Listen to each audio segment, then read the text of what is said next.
we're doing it. Stand for the Pledge of Allegiance, please. I pledge allegiance to the flag of the United States of America and to the republic for which it stands, one nation under God, indivisible, with liberty and justice for all. Good morning, everyone. Morning. Welcome to our October meeting of the Charter School Advisory Board. The mission of the Charter School Advisory Board is to ensure the existence of high-quality charter schools in North Carolina. I'm going to read our ethics statement. Board members are reminded that it is our duty to avoid conflicts of interest and the appearance of conflicts of interest as we handle the work of this advisory board.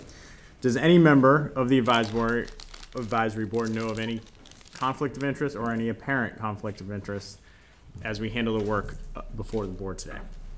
Good morning, Mr. Chairman. In my new role, started last week, 1 week ago, I'm now the Chief of Staff for Mark Johnson, Superintendent of Public Instruction, so I will be a non-voting member of the CSAB. We're waiting to get some more clarity on the official legal position, but I believe I'll stay and remain as that non-voting representative for the time being. All right. Thank well, you. Congratulations, Mr. Mamoni, on your new position. Thank you.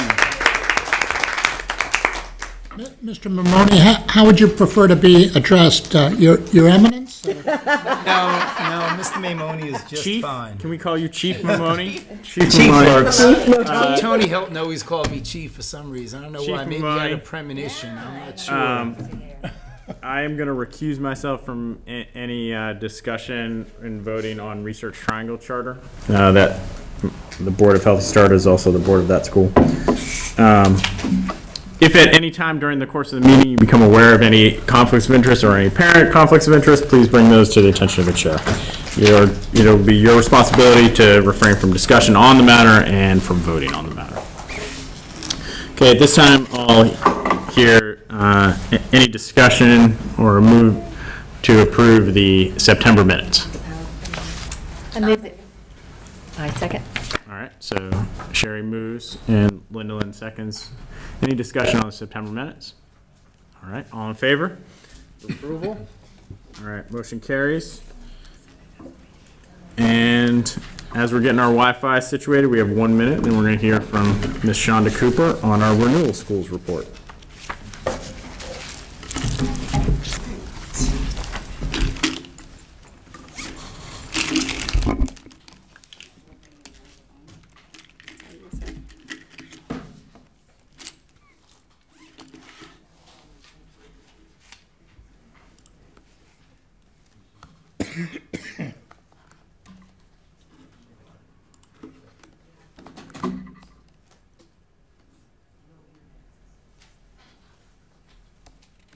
You all can let me know when you're ready to begin after you are all squared away with your internet.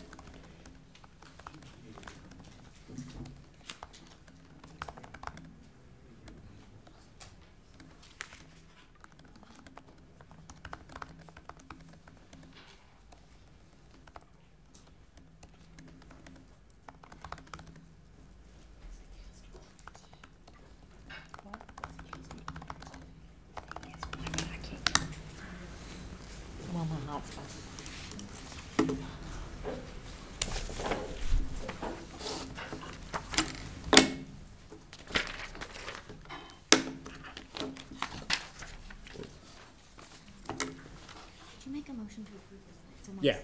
Yeah, we did it. It was Done. moved by Sherry, seconded by Linda Lynn. Yep, Okay, thank you. all set. And it was unanimous. We're rocking and rolling.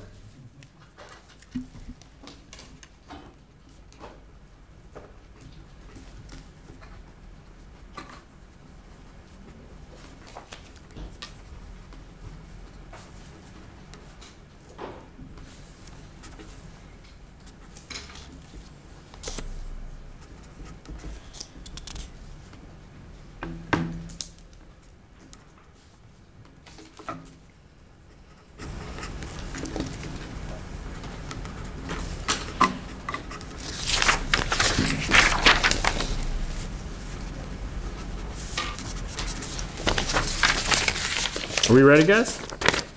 Everybody ready? We're ready, Shonda. Why don't you go All ahead, right. Miss Cooper, and so we can keep this We got a lot to do today. We do, indeed. We want to keep this train rolling. Got it going.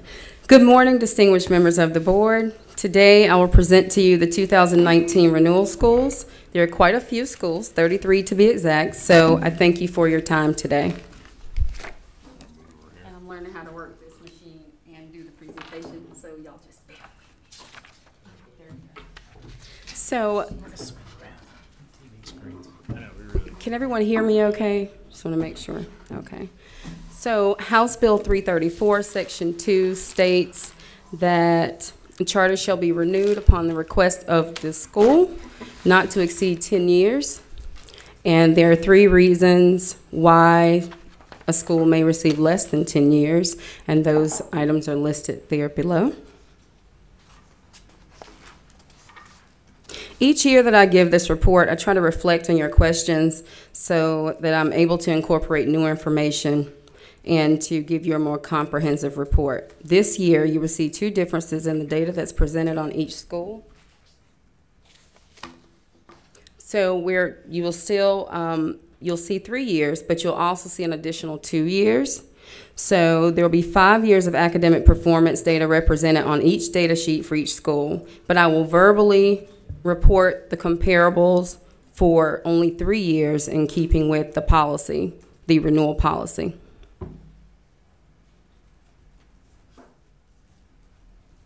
The second addition that you'll see, actually it's a new component, but it's somewhat of an extension. The growth index is included on the data sheet this year. We've always looked at the growth status, but this will give you a little more insight on exactly how much growth was met, not met, or exceeded.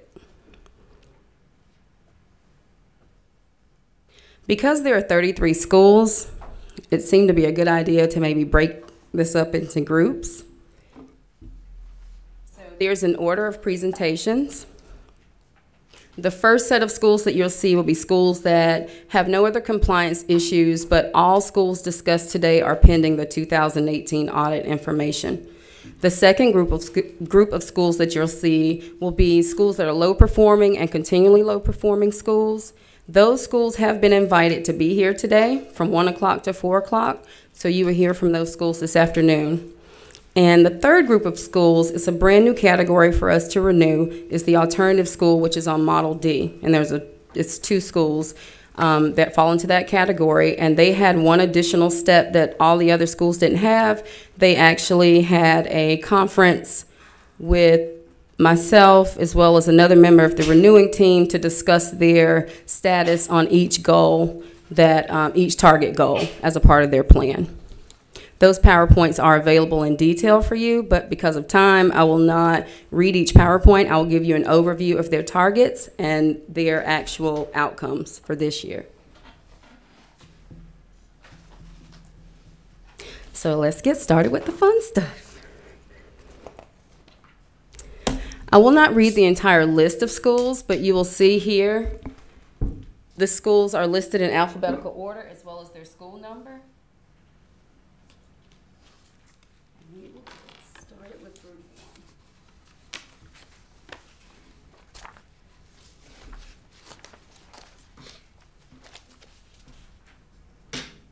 American Renaissance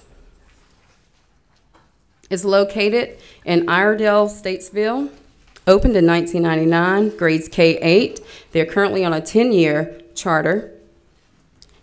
In 2018, their GLP exceeded the LEA by 3.1.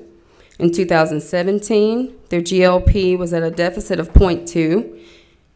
And in 2016, they exceeded the LEA by 6.4%. Economically disadvantaged students, they also exceeded the LEA by 9.2% and exceeded the state by 8.8%. Exceptional children in 2018, they exceeded the LEA by 14.6 and the state by 11.9.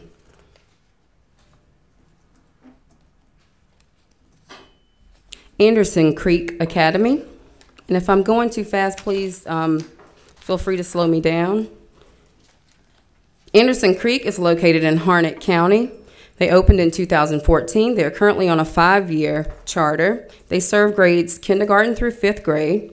In 2018, they exceeded the LEA by 25.4 points. In 2017, they exceeded the LEA by 21.8 points. And in 2016, they exceeded the LEA by 14.2 points for their GLP. Economically disadvantaged students, they did not qualify within this category, but exceptional children, they exceeded the LEA by 16.9% and the state by 10.3%.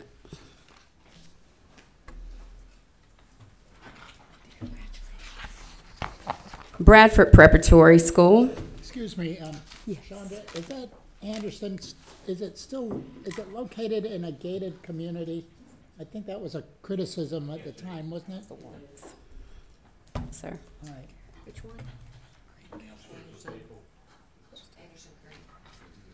Bradford Preparatory is located in Charlotte, Mecklenburg. Opened in 2014. They serve grades kindergarten through 12. They are currently on a 5-year charter. In 2018, they exceeded the LEA for GLP by 9.9%. In 2017, they exceeded the LEA by 9.4%. And in 2016, they exceeded the LEA by 8.1%.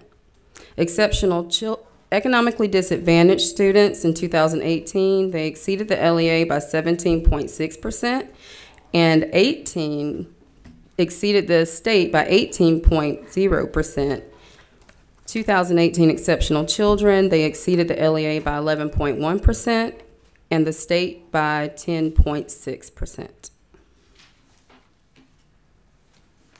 Cardinal Charter. Cardinal Charter is located in Wake County, opened in 2014.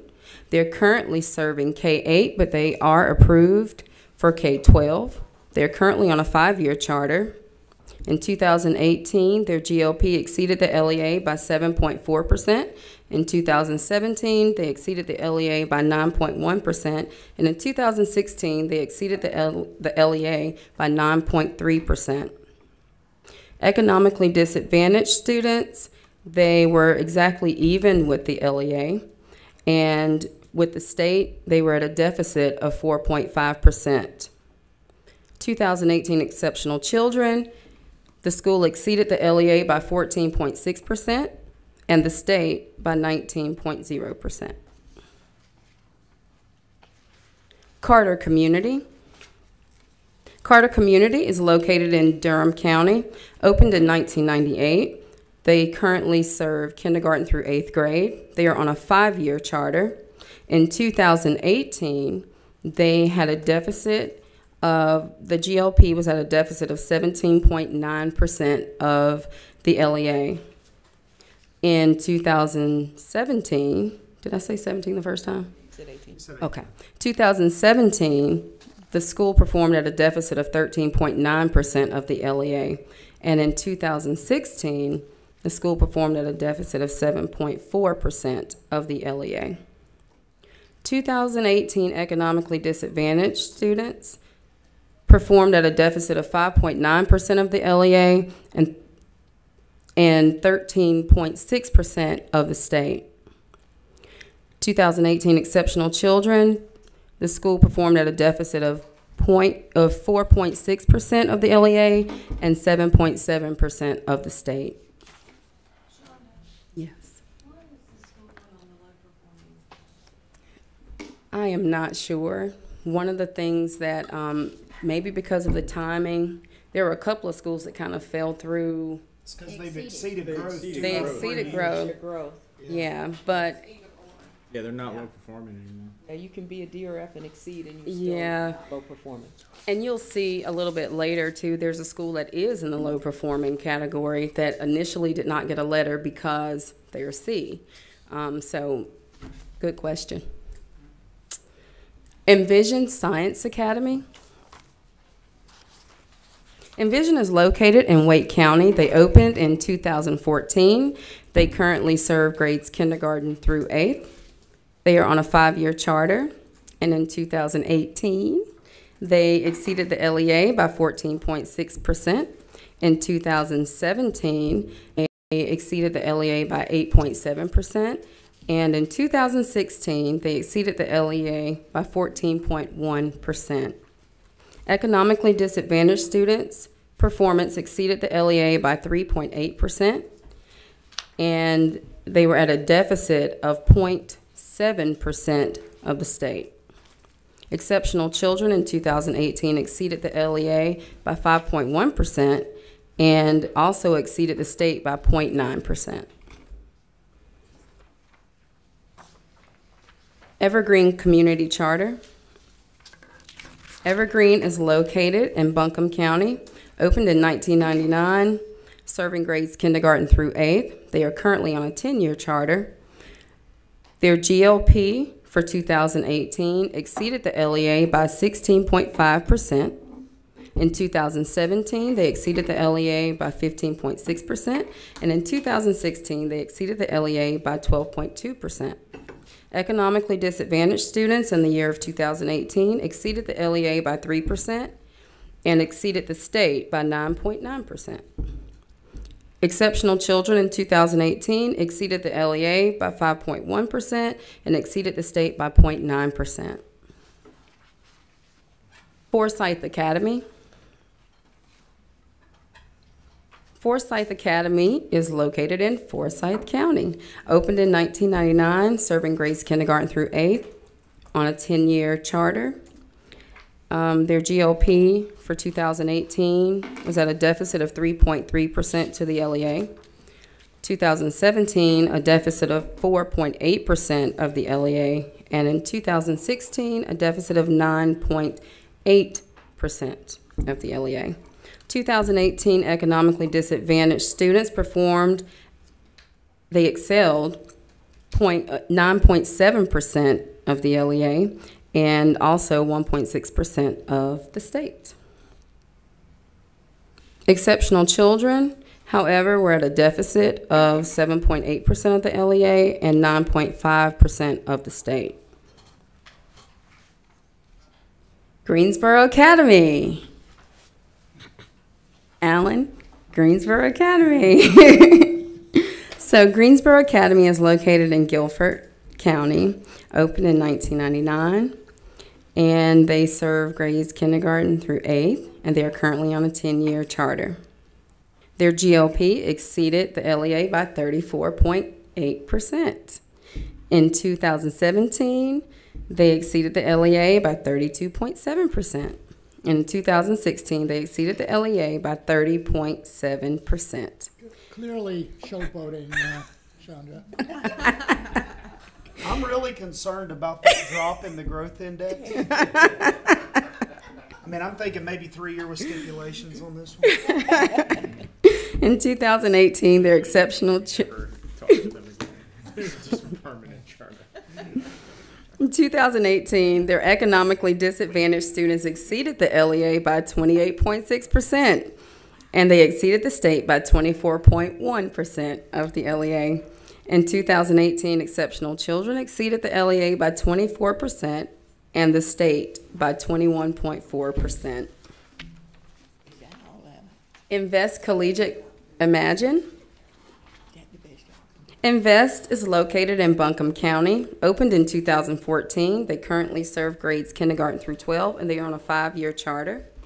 Their GLP for 2018 exceeded the LEA by 4.3%. 2017, they exceeded the LEA by 3.6%. In 2016, they were at a deficit of 0.1%. 2018 economically disadvantaged students were at a deficit of 6.7% of the LEA and 0.2% of the state. 2018 exceptional children exceeded the LEA by 4.8% as well as the state by 4.1%. Pioneer Springs Community School. Pioneer Springs is located in Charlotte-Mecklenburg, opened in 2014. They are currently serving grades kindergarten through 7th, but they are approved for grades K-12. They currently are working on a 5-year charter. Their GLP for 2018 was at a deficit of 2.4%, of the LEA. 2017, they exceeded the LEA by 3.1%. In 2016, they were at a deficit of the LEA of 9.3%. 2018, economically disadvantaged students exceeded the LEA by 16.0% and exceeded the state by 16.4%. Exceptional children exceeded the LEA by 9.1% and exceeded the state by 8.6%. Quest Academy. I feel like I'm really flying here. Slow me down if you need to.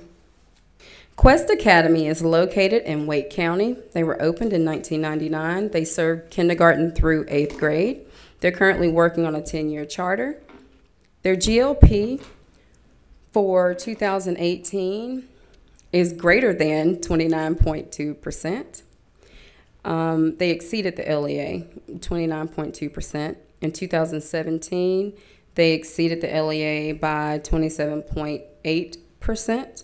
And in 2016, they exceeded the LEA by 27.1%.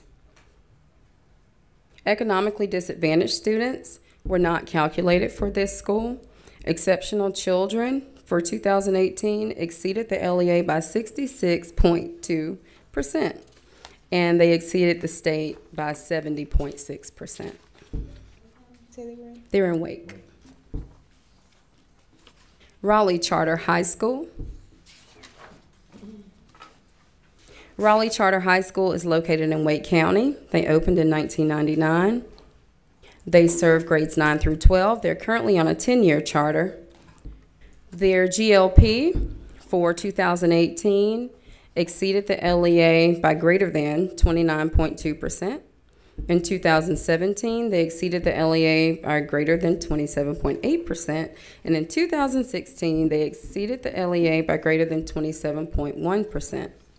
Economically disadvantaged students for 2018 exceeded the LEA by 50.9% and exceeded the state by 46.4%. I don't have that one in the list. Is that in a different group? The next one I have the same. Okay. They're all on eBoard where you can just click each. You couldn't open it. Okay, I'll make sure that you get that. I do have it up here if you would like it. They're in the, This data is, what she's reading is this. What's the thing that said group 1 on? If you, and I apologize for not introducing the materials that I provided. If you notice, the reason that you have a packet is because of breaking the schools up by group, wanted it to be easy for you to flip along, follow along. So those are your copies to keep, write on, do whatever you feel necessary. So if you follow through, bless you, if you follow through group 1, we are getting close to the end. So they're right before Raleigh Charter. Well, tell me what their school performance and growth are. Are we talking about Quest again? Raleigh Charter? Okay. I'm ready for your question. Their school performance grade. So they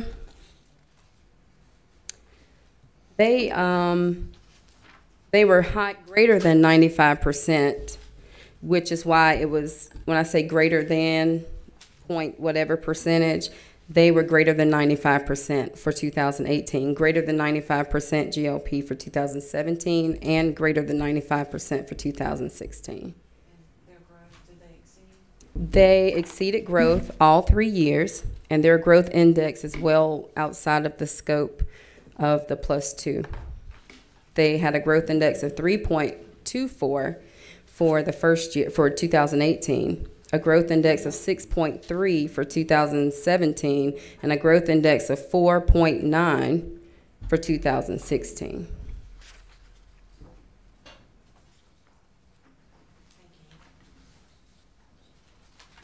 Our next school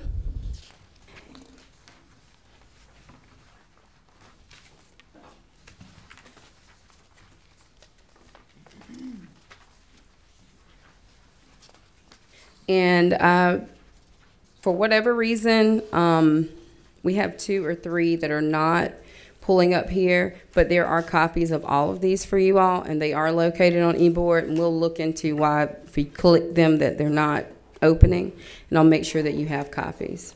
of any school that you need. The next school is Reaching All Minds.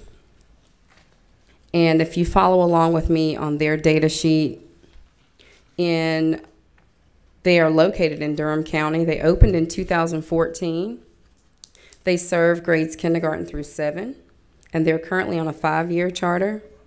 Their GLP is at a deficit of 18.5% of the LEA for 2018, a deficit of 11.9% for 2017, and a deficit of 5.7% in 2016. Economically disadvantaged students performed at a deficit of 10.3% for the LEA, the state at a deficit of 18.0%. Exceptional children performed at a deficit of 9.2% of the LEA and a deficit of 12.3% of the state.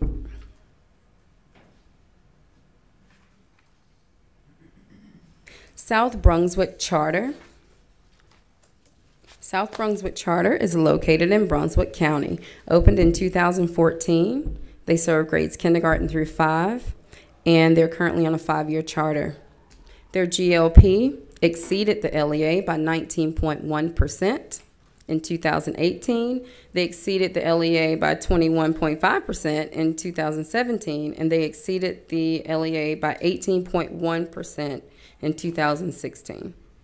Economically disadvantaged students exceeded the LEA by 32.6% of the LEA and exceeded the state by 38.2%. Exceptional children exceeded the LEA by 13.0% and exceeded the state by 9.9%. Franklin School of Innovation. Franklin School of Innovation is located in Buncombe County. They were opened in 2014. They serve grades 5 through 12. They are currently on a 5-year charter. Their GLP for 2018 exceeded the LEA by 8.3%. In 2017, they exceeded the LEA by 8.7%, and in 2016, they exceeded the LEA by 3.7%. 2018, economically disadvantaged student performance exceeded the LEA by 15.9%, as well as the state by 22.8%. Exceptional children exceeded the LEA by 28.0% and the state by 27.3%. The Mountain Community School is located in Buncombe County. Opened in 1999, they serve grades kindergarten through 8, and they are currently on a 5-year charter. Their GLP was at a deficit of 1.5% of the LEA in 2018, a deficit of 8.1% in 2017, and a deficit of 4.8% in 2016. Economically disadvantaged students performed at a deficit of 16.3% of the LEA and 3.6% of the state. Exceptional children exceeded performance by 7.3% of the LEA and 10.5% of the state. See, that was Mountain Community, right? Yes, the Mountain Got Community them in School. Buncombe. I'm pretty sure they're in Henderson. Really? Okay. They were established the year I graduated. That's just why I remember. 1999. Well, 98. So they got approved. Right. Yeah, Henderson County. Yeah. Which is probably not good for them as far as comparison because I think Henderson's got a little higher scores than Buncombe. So, sorry, Mountain Community. I should have stayed quiet for you. No, that's great. There, okay. Thomas Jefferson Classical Academy. Thomas Jefferson Classical Academy is located in Rutherford County. Opened in 1999. They serve grades kindergarten through 12. They are currently on a 10-year charter. Their GLP for 2018 exceeded the LEA by 24.8%. Their GLP for 2017 exceeded the LEA by 25.0%, and the GLP for 2016 exceeded the LEA by 26.2%. Their economically disadvantaged students exceeded the LEA by 28.5%, and they exceeded the state by 38.2%.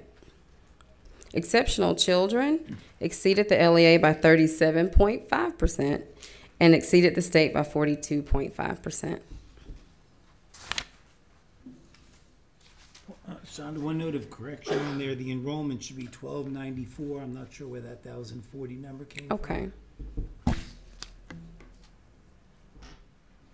Schools are asked to submit their head count on a sheet, on a form, the first week of September. So numbers could have very well varied. So that correction will be made for them. It could have changed by now.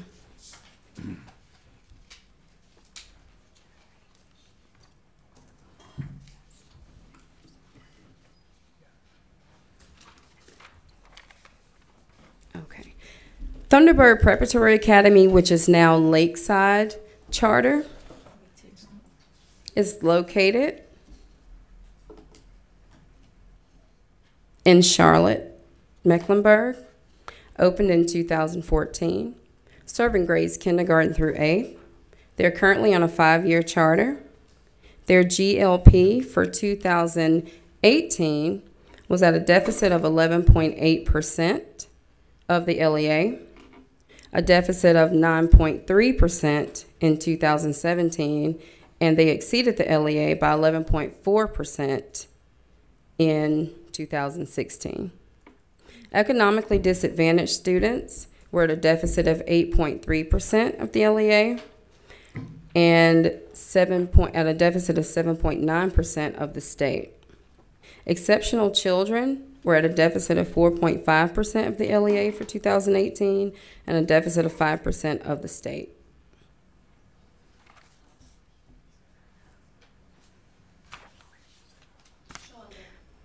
Yes. And they did meet growth. They had a growth index of 0.66.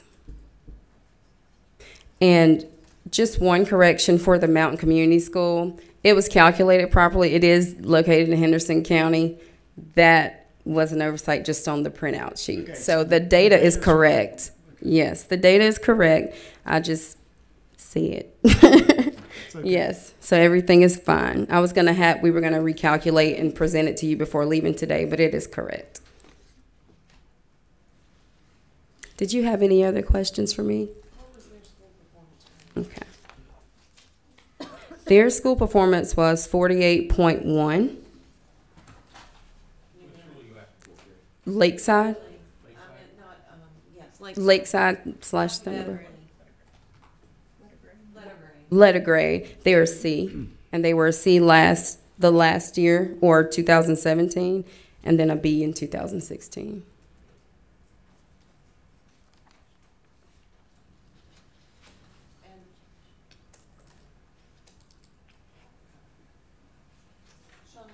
Yes, ma'am. I see their enrollment's only 95. So they haven't really rebounded. Not as of September 5th when they submitted that number. What was their initial, can you remember their initial enrollment when they opened? When they first opened, they were at close to 2. Yeah, and then they decreased by half by the close of that previous year, which took them to around 200, and now they're at 95. But again, these numbers, because of calculating the reports, there have been a few weeks between printing that number and today, so their number could be adjusted, but that is the closest. Was this the school that had a major mold problem or something a few Right. years back? Okay. And had the issues with the financing. It was mice, not rats. I was gonna say, Several I issues. remember that. the rodents. And remember, their enrollment numbers are based on the final ADM of the year before. So, yes, ma'am. Any other questions? Okay. So now we're back on screen, Advanced Charter School. Woohoo! Screen time. Vance Charter School is located in Vance County. They opened in 1999. They're currently serving grades K-10, but they are approved for kindergarten through 11th. They're currently on a 10-year charter. Their GLP is 16.4%, exceeding the LEA for 2018. They also exceeded the LEA in 2017 by 17.9%, and they exceeded the LEA in 2016 by 20.9%. Economically disadvantaged students in 2018 exceeded the LEA by 6% and the state by 4.7%. Exceptional children were at a deficit of 7.9% of the LEA for 2018 and a deficit of 3.8% for the state. Shonda, I see that they opened in 1999, but they're approved K-11. Are they adding an upper level grade each year? Yes, ma'am. And they did meet growth. They are grade C, and their growth index was minus 1.8 for this year. Wake Forest Charter Academy. Wake Forest Charter Academy is located in Wake County. They opened in 2014. They serve grades kindergarten through 8th, and they are currently on a 5-year charter. Their GLP for 2018 exceeded the LEA by 11.5%. They exceeded the LEA in 2017 by 10.5%, and they exceeded the LEA in 2016 by 5.3%. Quite an upward trend. 2018, economically disadvantaged students exceeded the LEA by 27.2% and exceeded the state by 22.7%. Exceptional children exceeded the LEA by 4.1% and 8.5% of the state. Wayne Preparatory Academy is located in Wayne County, opened in 2014. They currently serve grades kindergarten through 8th, and they are approved for K-9. They are currently on a 5-year charter. Their GLP for 2018 exceeded the LEA by 1.2%. In 2017, they were at a deficit of 1.2%, and in 2016, they were in a deficit of 8.3%. So they too are on an upward trend. In 2018, economically disadvantaged students exceeded the LEA by 3.4% and were at a deficit of the state by 5.7%. In 2018, exceptional children exceeded the LEA by 4.6% and also exceeded the state by 0.04%. Had to say that right, 0.04. Okay. And last but not least, for Category 1, we have Wilson Preparatory Academy. Wilson Preparatory Academy is located in Wilson County, opened in 2014, currently serving grades kindergarten to 11, but they are approved for kindergarten through 12th grade.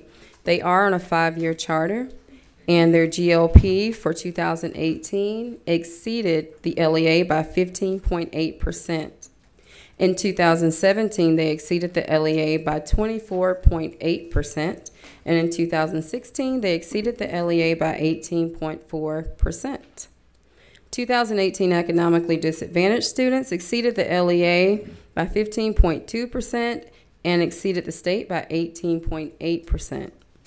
Exceptional children exceeded the LEA by 21.6% and the state by 18.3%. Everyone inhale. We are through Group 1. All right, so can I ask some questions Yes. since we're through Group 1? First, did our renewal policy that we recommended to the state board get approved? Okay, I'm getting yeses, so we're good on that, operating under that. From looking through this group that we've done, what I see is there are a few schools that were not low performing, so they went into Group 1, but yet they're not entitled to a 10-year renewal under the statute. And the ones that I've got down for that is Carter Community Charter, Forsyth Academy, Pioneer Springs Community School, Reaching All Minds, Mountain Community School, Lakeside Charter, and Wayne Prep. Yes. Is that Mhm. right? Okay.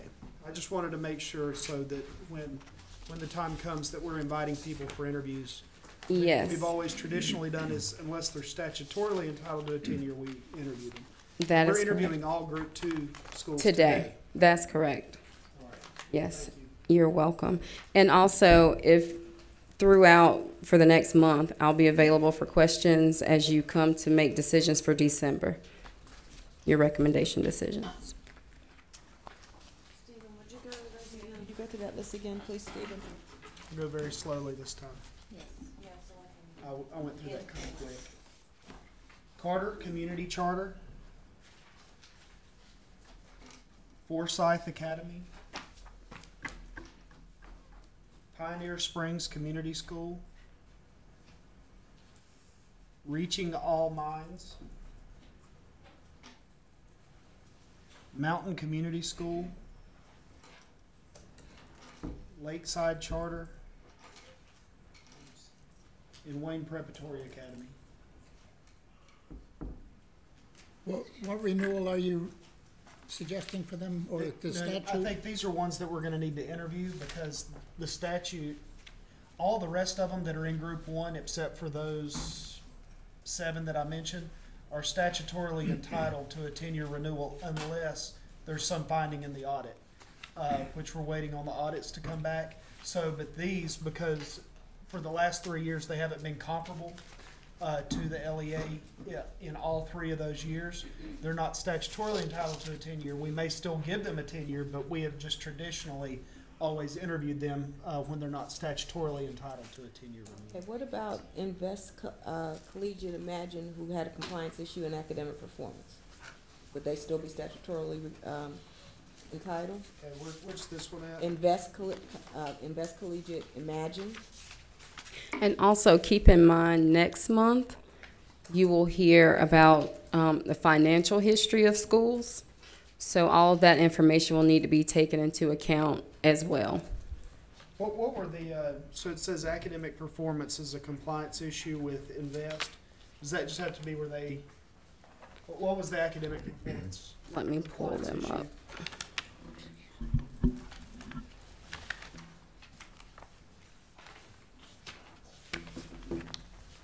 We will also give you a list of the schools and where they fall into this rubric when it's time to vote, so it's more clarification also.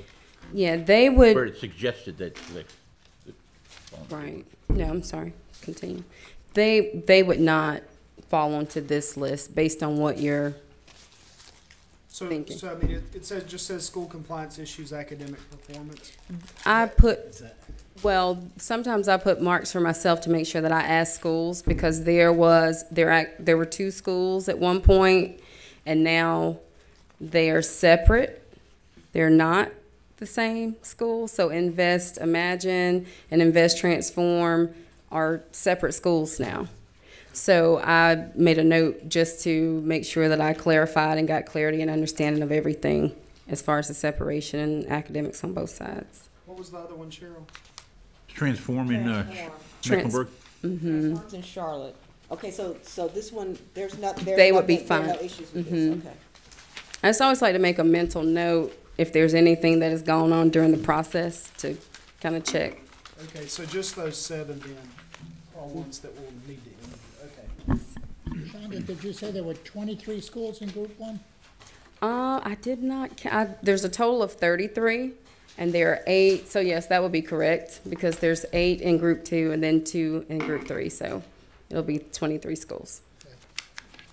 Would it be appropriate then for me to move now for us to interview these when we do the interviews? They will be here at 1 o'clock. They were asked to come after lunch. Not Group 2. Oh, These in Group 1 that don't qualify for Yes. automatic 10. Quick question though, on Invest College, the graduation rate seemed very different from the LEA. Is there a reason for that? For Invest Collegiate, Yes, I'm sorry, Invest Collegiate Imagine. I am not sure, other than the fact that they are fairly new, Okay. and that could be the reason that they're a Percentages little, could be high because of one. because of 1 or 2, Okay. right? All right, I'm ready. All right, well then, I would move that we out of these Group 1 schools that we interview whenever we end up doing these interviews. Okay. Carter Community Charter, Forsyth Academy, Pioneer Springs Community School, Reaching All Minds, Mountain Community School, Lakeside Charter, and Wayne Preparatory. How many is that, Okay. Stephen? Seven. 7 schools. Okay, we will work on getting Thank those you. scheduled. Second. All Somebody right. say second. I did. All right. You ready for group 2? Well, we need to We vote need to on vote all. Oh, you all have to We need to vote. vote on- I we need mean, to I'm vote trying on to each be one 3. individually. This is just to bring these in for now. Okay, yeah, then I guess we can do them as a batch. All right, so, All in favor? great.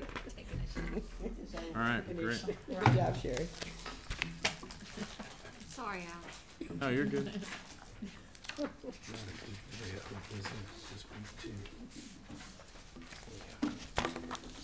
Okay. Group 2.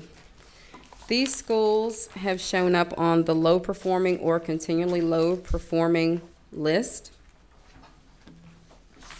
Ace Academy, located in Cabarrus County, opened in 2014, currently serving grades K-8. They are on a 5-year charter. Their GLP for 2018 is at a deficit of 28.2%. For 2017, a deficit of 32.6%, and in 2016, a deficit of 32.9%. Their economically disadvantaged students performed at a deficit of 16% of the LEA and 17% of the state. Their exceptional children performed at a deficit of 13.1% of the LEA and 16.8% of the state. Charlotte Learning Academy is located in Charlotte, Mecklenburg, opened in 2014. They serve grades 6 through 12, and they are currently on a 5-year charter. Their GLP for 2018 is at a deficit of 42.0% of the LEA. 2017, a deficit of 40.3% of the LEA. And 2016, a deficit of 42.6% of the LEA. Economically disadvantaged students performed at a deficit of 26.4% of the LEA in 2018 and a deficit of 26% of the state in 2018. Exceptional children performed at a deficit of 16.3% of the LEA and a deficit of 16.8% of the state in 2018. Dillard Academy. Just a quick note here. Dillard Academy did exceed growth this year with a growth index of 5.96%. They have gone from a letter grade of F to a letter grade D. Dillard Academy is located in Wayne County. Opened in 1999, they serve grades kindergarten through 7th, and they are currently on a 5-year charter. Their GLP in 2018 was at a deficit of 5.5%. In 2017, they performed at a deficit of 28.1%, and in 2016 at a deficit of 18.5%. Economically disadvantaged students they exceeded the LEA by 4.3%, and they were at a deficit of 4.8% of the state. 2018 exceptional children they exceeded above the LEA by 5.1%, and also they excelled the state by 0.9%. Haliwa-Saponi Tribal School is located in Warren County, opened in 2000. They serve grades kindergarten through 12th, and they are currently on a 3-year charter. Their GLP for 2014 is the school performed at a deficit of 4.9% of the LEA. They performed at a deficit of 16% of the LEA in 2017 and a deficit of 11.4% in 2016. Economically disadvantaged students performed at a deficit of 12.5 make that correction, 12.5% of the LEA in 2018 and 18.6, a deficit of 18.6% of the state. In 2018, exceptional children performed at a deficit of 1% of the LEA and a deficit of 7.8% of the state. KIPP Halifax College Preparatory is located in Halifax County, opened in 2014, serving grades kindergarten, 1st, 5th, 6th, 7th, and 8th. They are currently on a 5-year charter. Their GLP for 2018 exceeded the LEA by 11.6%. In 2017, they exceeded the LEA by 12.4%, and in 2016, they were at a deficit of the LEA by 0.7%.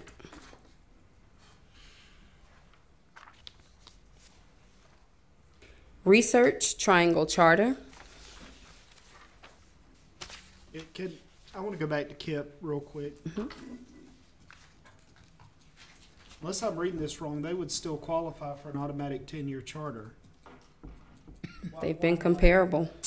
They've exceeded the LEA 2 out of 3 years, and they were within 0.7 in the other year of the 3 years we look at. But they're continually low performing because they had 2 Ds and a C. And they did not meet Exceed growth. in 2 years. So I guess we'll talk about that later today. Okay.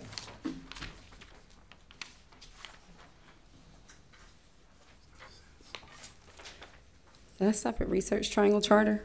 Okay, I want to make sure. Research Triangle Charter is located in Durham. Opened in 1999, they serve grades K-8. They're currently on a 5-year charter. Their GLP for 2018 exceeded the LEA by 1.5%. They exceeded the LEA in 2017 by 3.9%, and they exceeded the LEA in 2016 by 7.1%. Why are they Group 2? Again, because they did not meet growth for 2018. So they're low performing. They're low not performing. Continually low performing. Right. Right. All right. Yep. Yeah. Okay. I'm sorry. Yes, I know. They're a D. Right, so they're low performing. Right. Yeah, They're low performing. I understand. Yeah. I mean, they're low performing, but performing better than the county. Right. So. And the next school, And we know that's gonna change, don't we? Just parenthetically. I think they'll do fine.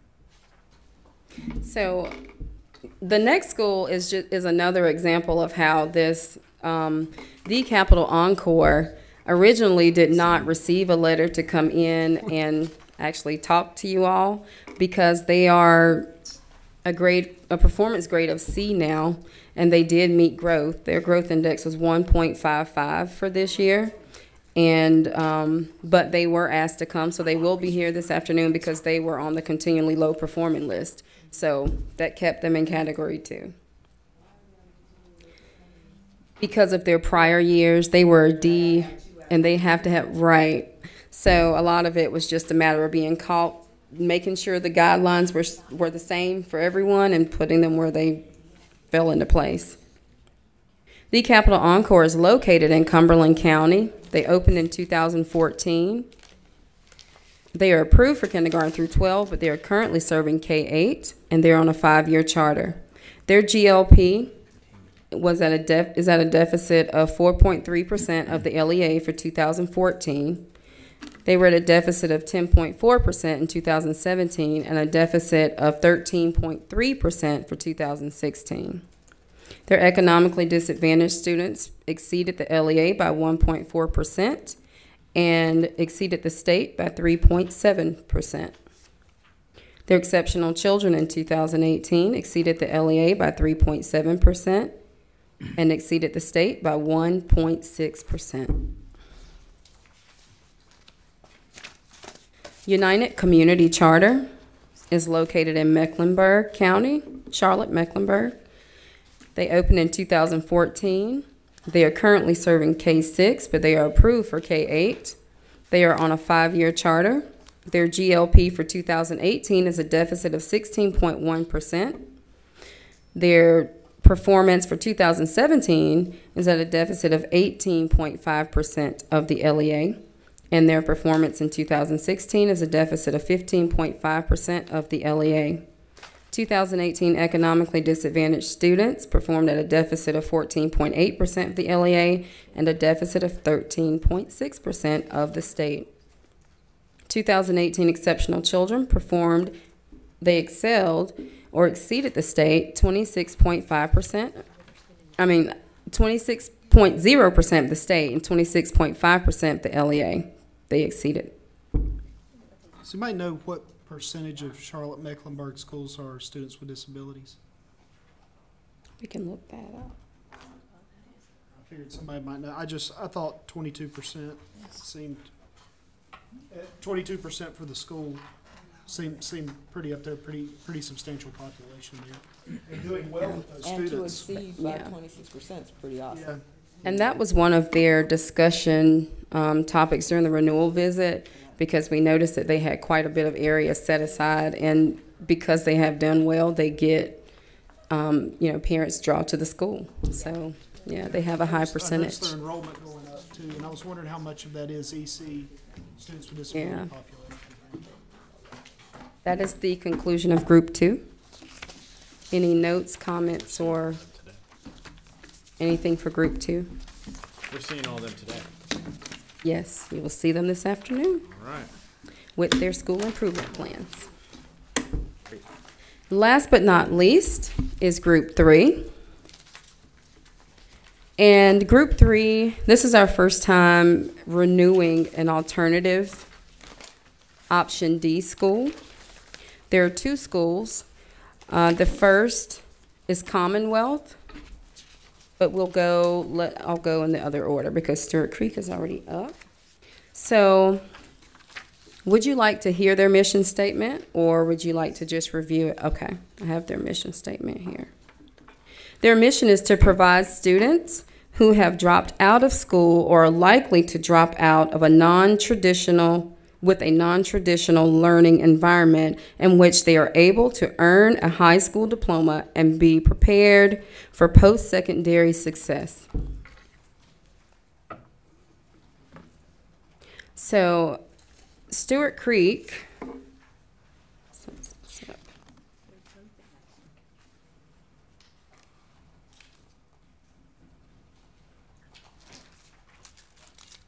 I'm going to go over their targets and tell you what their results are, but you do have access to the full PowerPoint on the school and what each one of their goals are. So, Excuse me, if I could make a comment, both of these schools, they're addressing a demographic, kids up to 21 years of age that are trying to get their high school requirements under their belt, and a lot of them are super disadvantaged and at risk, high poverty. They're kids that are taking care of siblings and have jobs, and I mean, this is a really unique model that we're looking at here on both Commonwealth and Stewart Creek, both managed by Accelerated Solutions out of Florida. So I just think we need to exercise some caution as we're looking at both of these schools. They have a great mission, and they operate on the referral model. They're evidently, correct me if I'm wrong, Cheryl, but Charlotte Mecklenburg schools are referring kids into these 2 schools that absolutely have no place for them left in Charlotte Mecklenburg high schools. Now, they're only being held accountable for their own model, right? They got to choose what they were being, so the numbers aren't what we're looking at really, we're looking at what they set as their model. Right, Accountability had to approve it, as did the state board of ed. I think what's important to look at too is what is their graduation rate? That's what I just said. Kids in, and are they getting them out? Do we know what their goal was based on what they submitted? So with these two schools, although you have been provided with the data as the other schools, you're also being provided a breakdown of what has been approved by the state as far as what their goals, their targets are supposed to be, and their results. And so they have 6 goals. Both schools, they're very parallel, but their outcomes were not the same. So I'm doing them separately, even though they are running under the same model and even under the same leadership. Okay. So if we look at Stewart Creek, their first goal was EOC achievement. Their target was 34.3%, but their result was 21.1%. Their goal number 2 was reading growth. Their target was 85%. Their result was 82.4%. Their third goal was math growth, a target of 74. And their result was 64.9. Goal 4, credit earning rate. Their target was 2.2, which would be 130%, because this is an accelerated program for students who are trying to catch up and students who are trying to graduate not with a certificate, but with a diploma. And their results were 2.9, which was 131.8%. So they exceeded their credit recovery or credit earning goal. Goal number 5 was GPA improvement. 38.9% improvement was their target, and their result was 56.8. So GPAs improved at a higher rate than what they were even expecting. And goal number 6, student satisfaction. And during our interview, and actually Mr. Whalen and I interviewed these 2 schools and went through all of their information. They talked they're very, very targeted on how they want to improve student satisfaction, because that's a large part of what they do, making sure that students want to be there because they have to be there to get the credits. So their target was 90%, and they're at a result of 97%. And that, again, is Stewart Creek. What was their graduate? See achievement again, Shanda. It's, Goal 1. goal 1, 34.3 was the target, but they reached 21.1. Their graduation rate was not one of their goals.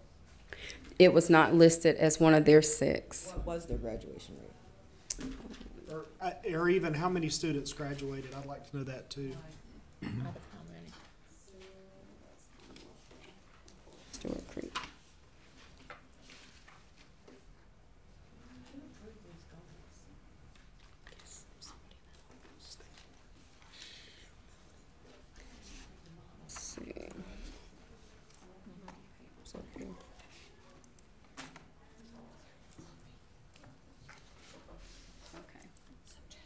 So Stewart Creek's graduation rate was less than 5% for the 4-year cohort.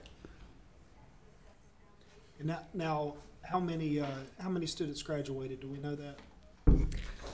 Let's see. 'Cause, I mean, it's kind of hard when you look at a 4-year cohort of dropouts when they're 20. I mean, Yeah. of course, it's got. I mean, Yeah. that doesn't really tell me a lot. But I want to know how many students graduated, because that's how I'm going to Okay. measure the success of this program. 'Cause the chances are really good they were already outside of the 4-year cohort when they showed up. Right, right. By the time they showed up, they were already a ding on it. Yeah. And we can find out the information. It may actually be over in one of those purple folders also in their minutes from their meeting, because they discussed in great detail about their graduation and how it's grown from year to year, and they're having to get bigger spaces. So I don't want to leave that out.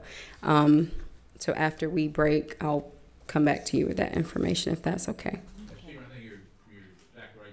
You gotta look at the graduation number, graduation rate percentage. Because I think we can all, yeah, and I think we can all agree that any student they graduate was not gonna have a high school diploma except for going to this school.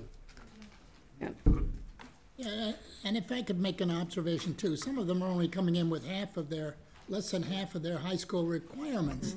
And then they're all at different stages, taking different courses and being monitored, and yikes, it seems to me that this is gonna be very difficult to get a handle on, and it's probably more quantitative now, how many kids they're able to graduate and get through their, get the requirements, given all of the obstacles that these kids have coming into the school and that the school is facing.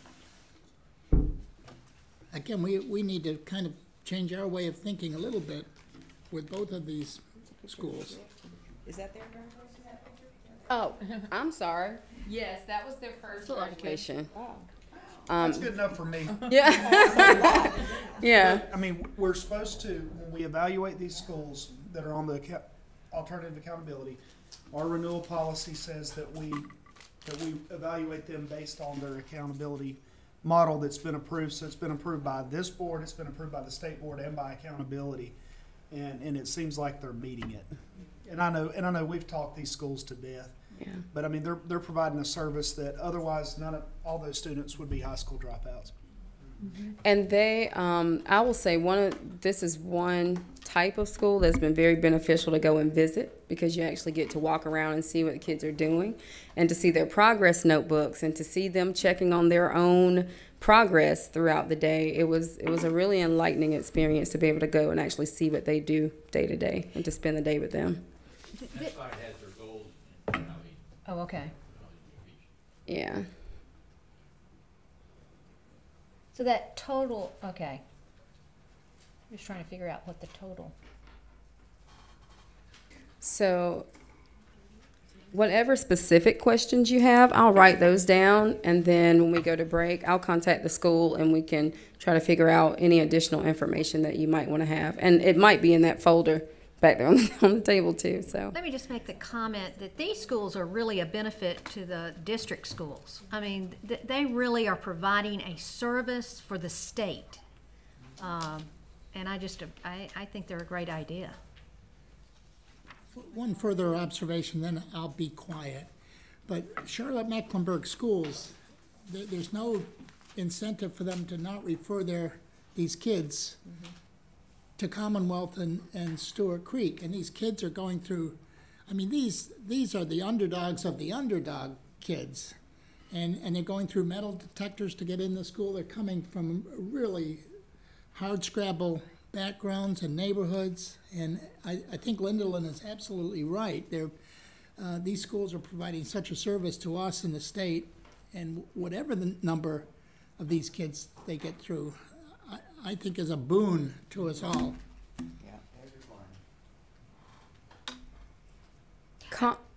Just a question. Sure. The management company out of Florida, are all of their schools charter schools, or are some of them vendor related to the LEA? To my understanding, they're charters. Okay. All three But because we don't work directly with the third party, I did not sit down and ask them questions Right, per right. se. Because they are providing a great service. Would you like to hear Commonwealth Charter High as well? Okay. I'd like to see their chart.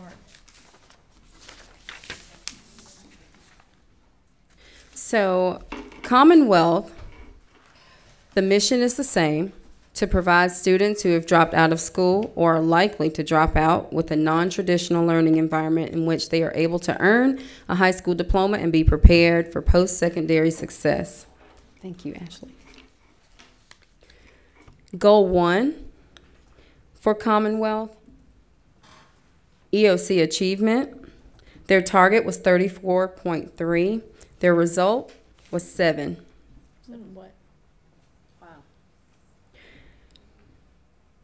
Goal number 2, reading growth. Their target was 85%. Their result was 83.3. They got pretty close there. Goal number 3 was math growth. Their target was 68%, and they exceeded that target to reach 77.8%. Goal 4, credit earning rate. Again, their goal was 130% or 2.2, and they exceeded that goal by reaching 168.2% of credit recovery or credit earning rates. GPA improvement, the goal was 30.2, and they reached a result of 52.8. Student satisfaction, their target was 90%, and their result was 95%. And that concludes all of the 2019 renewal cohort. There you go. Is there a reason we need to bring them to talk? I was getting ready to say the same thing. I think we've talked Commonwealth and Stewart Creek Okay. to death. I don't have any desire to bring them in. I think they've been rated as highly effective each year based on the accountability they've had. So unless something comes up in the audit, I don't see a need to bring them in. That's my feeling. I mean, if somebody else wants to do different, they can make a motion, but. I just have a general question. Yes, ma'am. What measure do they use to get their reading and math grade? They have and I remember talking to both schools, they have a person in their school that does all of their school data, and they work with them to look at not only state rate, but how their students come in, what level they're on, and they use that as a baseline measure of student growth anticipated. Did I answer your question?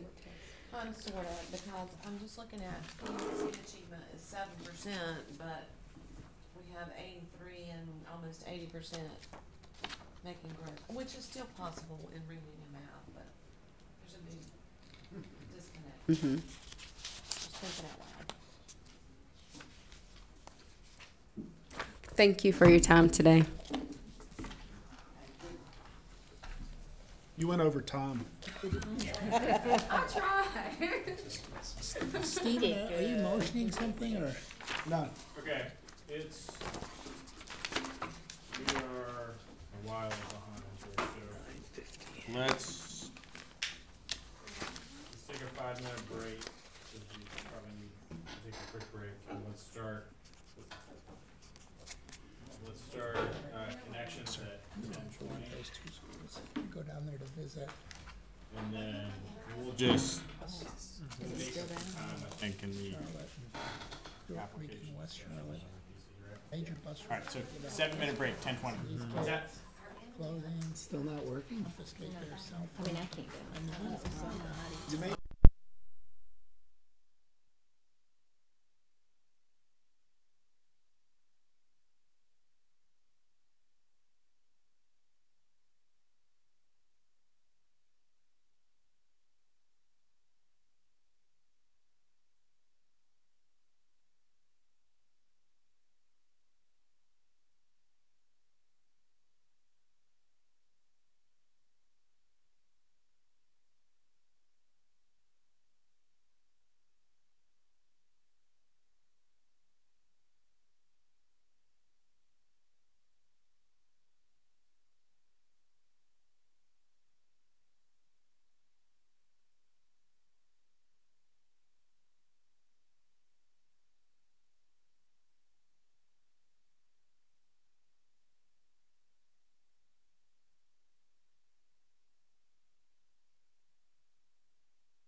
Well, you know, we have the state board director of policy in the audience right now. Would you like to address her directly? Sure, yes.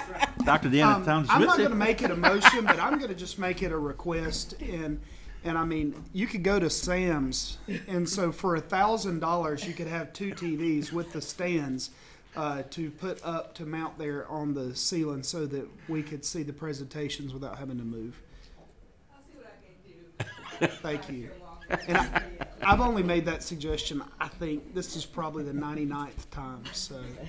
All right, we're ready. Mr. Let's go. Chairman, Okay, I need to recuse, and I didn't know that up front. what's that? I need to recuse from Connections.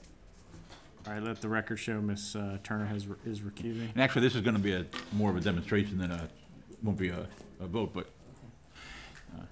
several, probably 3, 4, 5 months ago, several board members asked that we ask our virtual charter schools to come in and do a demonstration of their of a classroom. We thought this would be a good positive thing to show.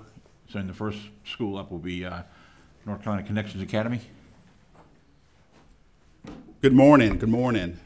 I'd like to thank you for inviting us to share with you North Carolina Connections Academy and how we operate and how we deliver instruction for almost 2,600 students across the state of North Carolina. Unfortunately, you're not going to hear my voice too much today because I brought in my instructional leadership team, my principals at North Carolina Connections Academy, who will walk you through a day in the life at North Carolina Connections Academy.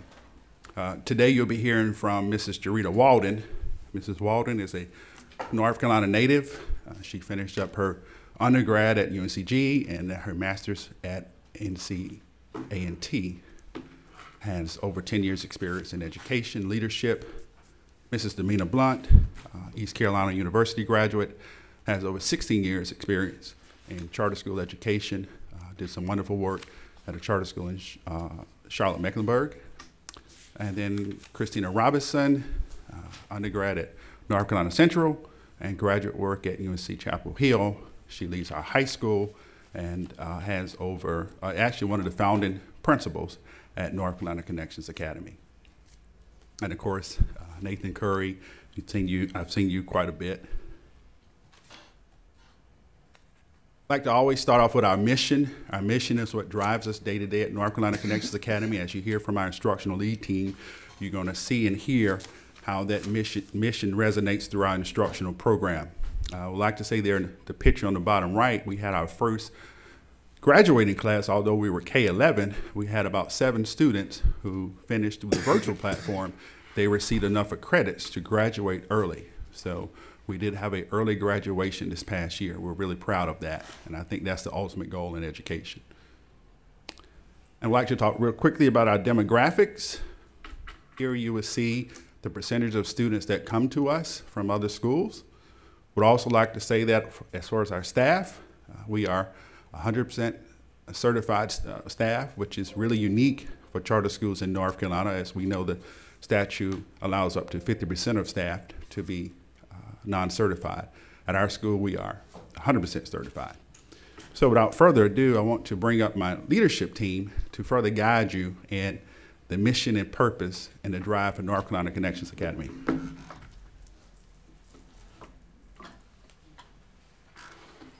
Good morning, everyone.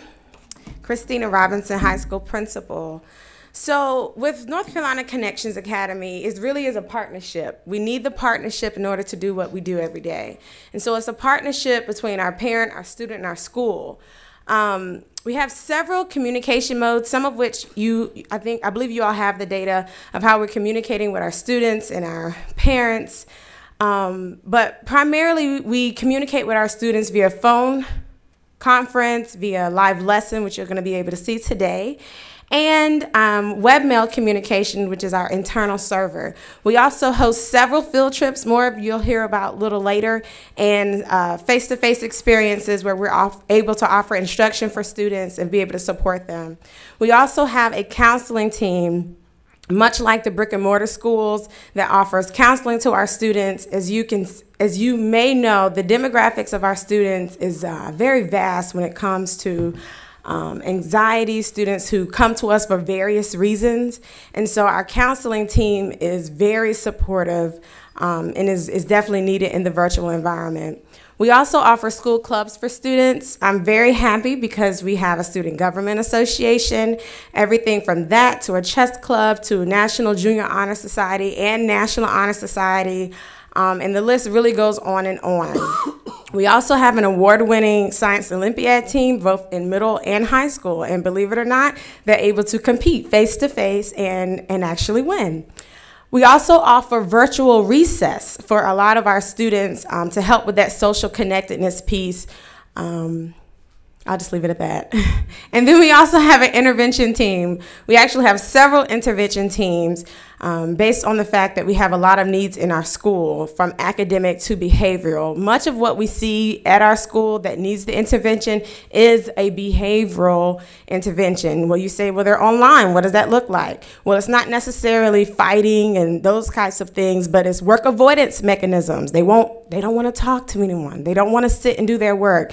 And so sometimes the parents are always a part of that conversation, but we see it more so in the academic data that is produced from them within our online platform. Connexus connects us. So Connexus is our learning management system. This is what students use to log in each and every day. So the students, the learning coaches, and the caretakers, they all have a login. Every teacher, every administrator has a login unique to them.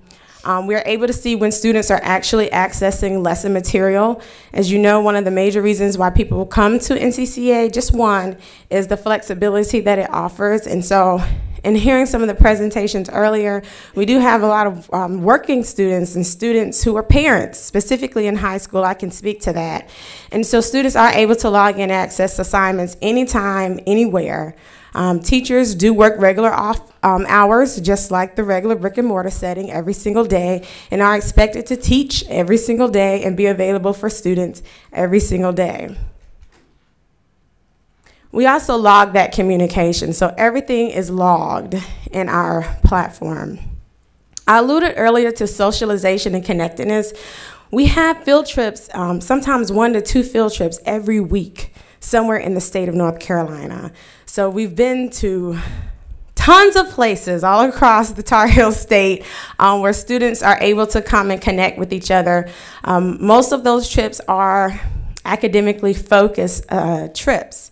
We also have a community of community coordinators, which are made up of parents who have, live in certain regions across the state. As you know, we serve everyone across the state. But those parents serve to coordinate face-to-face events with our students where families can come. Some of those students even come and work together. So we have a vast population of students that we are able to work with and reach through the community coordinators that we have. A few years ago, we also instituted something called the Traveling Academy. We don't believe that virtual learning is the only way, but we do find that there is great benefit in having face-to-face interaction with your teachers. And so we also have a Traveling Academy where our teachers go to several regions across the state of North Carolina, and we're actually able to offer face-to-face instruction, specifically in math in those core areas. Students are sometimes able to get it differently then, and it's also a way for our students to connect with each other. We were able to offer our first prom last year, our first early graduation last year, and we will do the same this year. Last time we checked, we had over 240 high school seniors. And so we are looking forward to a very large graduation this year that I'm very excited about. And last year, our board approved a community service requirement for graduation. So students are expected to complete 25 hours of community service each year towards graduation.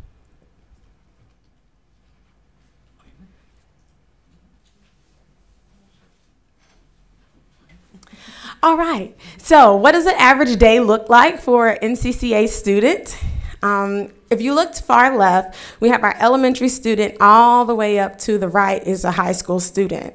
And so in elementary school, there's a great focus on parent support. So they're not as independent in elementary school. To make a long story short, we work with the parents to create a schedule for those students. It looks like a brick and mortar schedule, except that there are no bells and they are required to work a certain amount of hours at minimum each and every day. But the way that looks can be scheduled based on the family or student need. Example, in high school, we have several high school students. If they know that they have an English lesson scheduled, that's a synchronous scheduled lesson, and we're going to show you what that looks like, where the teacher is physically teaching the student online and the students come into the classroom, it's scheduled for 10 o'clock. They may not have another synchronous lesson until 2 o'clock. So at 10 o'clock, they log in to do that lesson. After that time, they may go ahead and work on their other assignments that the teachers have prepared for them, or they may decide, I really need a nap because I stayed up too late last night. Nevertheless, at 2 o'clock, that student is going to log back in, interact with his students, his peers, and his teacher, okay? Bottom line is we create those lessons for those students, we provide supports for them, and then we place emphasis on or reinforce what we've taught them through those lessons, through live lesson instruction and resources. If you could imagine a textbook, Connexus is the textbook. The teachers provide the instruction and the guides for that.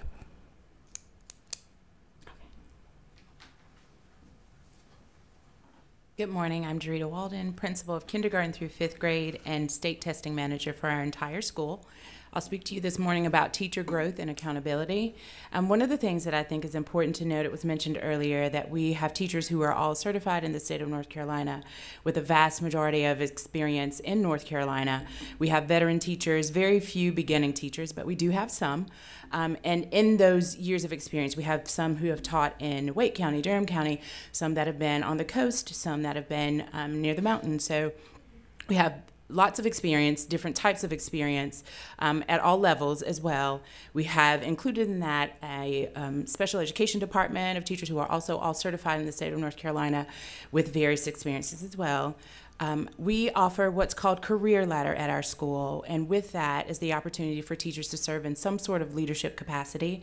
So as they would in a traditional brick and mortar school, the school improvement team, the cultural committee that provides, celebrations, helps celebrations, as well as those with the academic focus, those that are a part of the state testing team. They are all on what we consider Career Ladder that gives opportunities for internal growth and development beyond what's expected on their professional development plan, which is what I'll speak to next.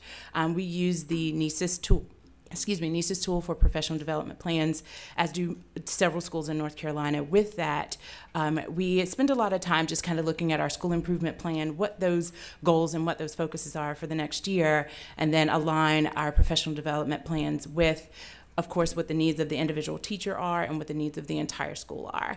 So we work collaboratively on those things, as well as, of course, taking individual feedback from each teacher to make sure that plan is aligned and tailored to what their needs are and how they can demonstrate some sort of growth throughout the year. Something that I think is very unique about our school that just happens naturally because of the nature of how things are set up is a support structure for our teachers. We meet with them. Every teacher has a bi-weekly meeting. In that bi-weekly meeting, we're covering academic data as well as other data that's related to how often students are logging on, what their grades look like, and the scope of those grades, and how many students are performing at, above, or below grade level. Having those conversations with teachers on a regular basis, I think, allows us as an administrative team to be more actively involved and engaged in what those needs are, identifying those needs, and making sure our teachers understand how they can support the needs of their students. It was mentioned earlier that we have several intervention teams. We also have MTSS, as many or most schools in North Carolina do, but within the support structure for our teachers and giving them feedback, doing observations. So it's kind of an alternate schedule where we'll do observations one week, and then the next week we'll sit down and share the feedback from that observation as well as any relevant data. We'll discuss, of course, our school-wide data, benchmark data, classroom data is all covered during those biweekly meetings. And teachers also have the opportunity to share and give insight on some things that maybe we didn't see or couldn't capture when we did observations or reviewed data. As I mentioned, I am the manager of state testing for our school, primarily serving grades 3 through 12. With that, we're testing BOG, pre-ACT, ACT, EOGs, EOCs, CTE, Access, and WIDA, all face-to-face, which, if you can imagine, in a virtual environment, trying to arrange for students to test face-to-face can be a bit of a challenge. I actually enjoy it. It requires a lot, and no one else really does, so that's why I'm doing it. But it does require a lot of time. We work with a lot of venues across the state. We actually have some great partnerships with several community colleges in North Carolina, and we use their venues as some of our state testing venues.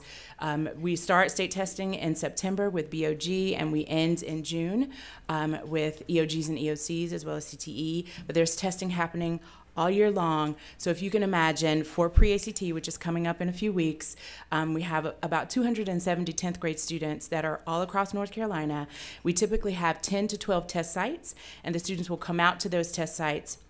We'll test face-to-face, and then, of course, we receive our score reports and things, as all other schools in the state do. But the materials, can you imagine materials for 270 students being inventoried, packaged, and prepared to go to 10 different places across the state?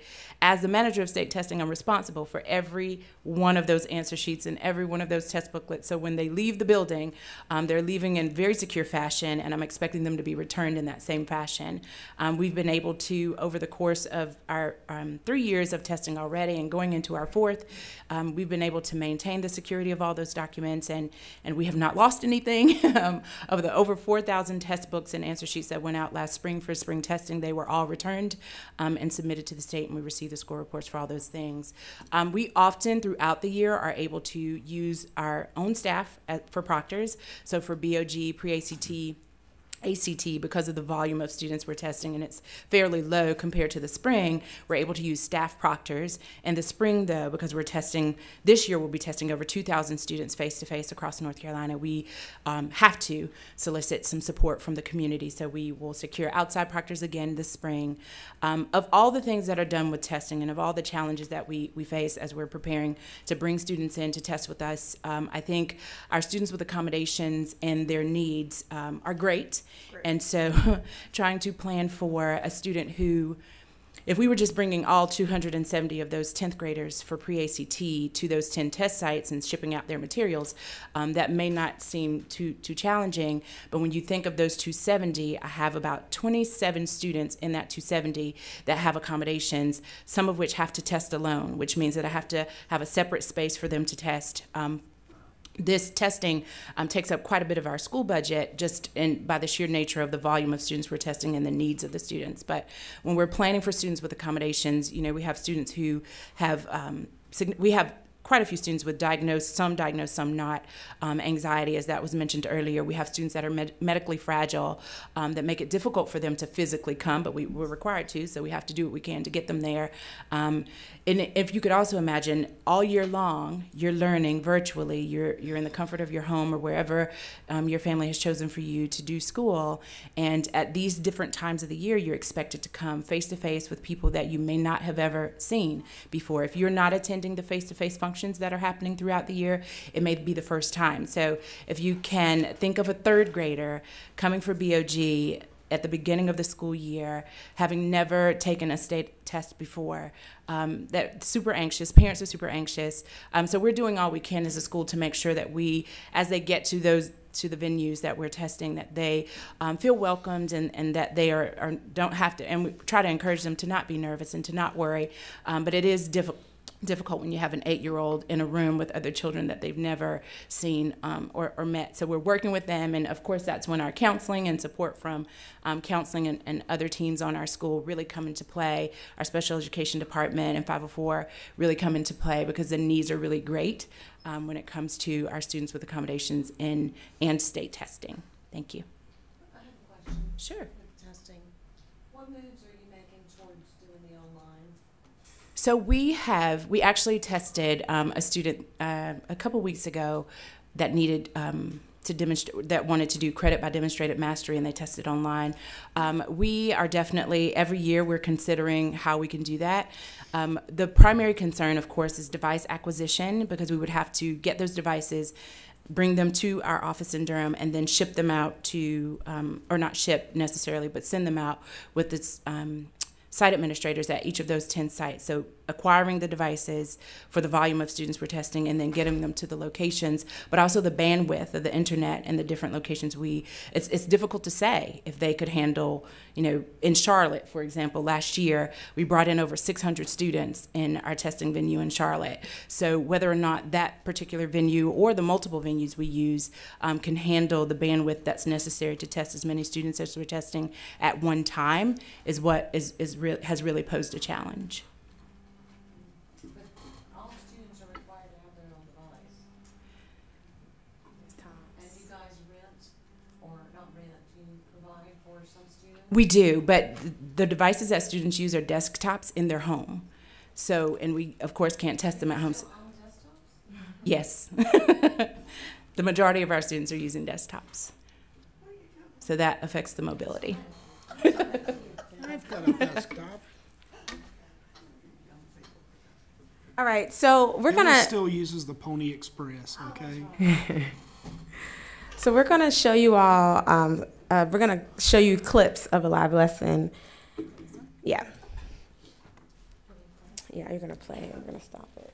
I wanted to know how you're feeling about English 4. Sorry, let me give you a little bit of background. So this is an English 4 class. On a typical live lesson day, I did not dig and find the exemplar live lesson. This was in one of my teacher observations, and I saw it and sent it, and they said, okay, let's use it. So this is an English 4 live lesson, and they're discussing Macbeth. I want you to pay close attention to the setup of the live lesson. We play music sometimes at the beginning to engage the students. The recording is going to actually start where they have completed a warm-up, and the teacher is going to kind of talk about that. Principal Robinson, wow.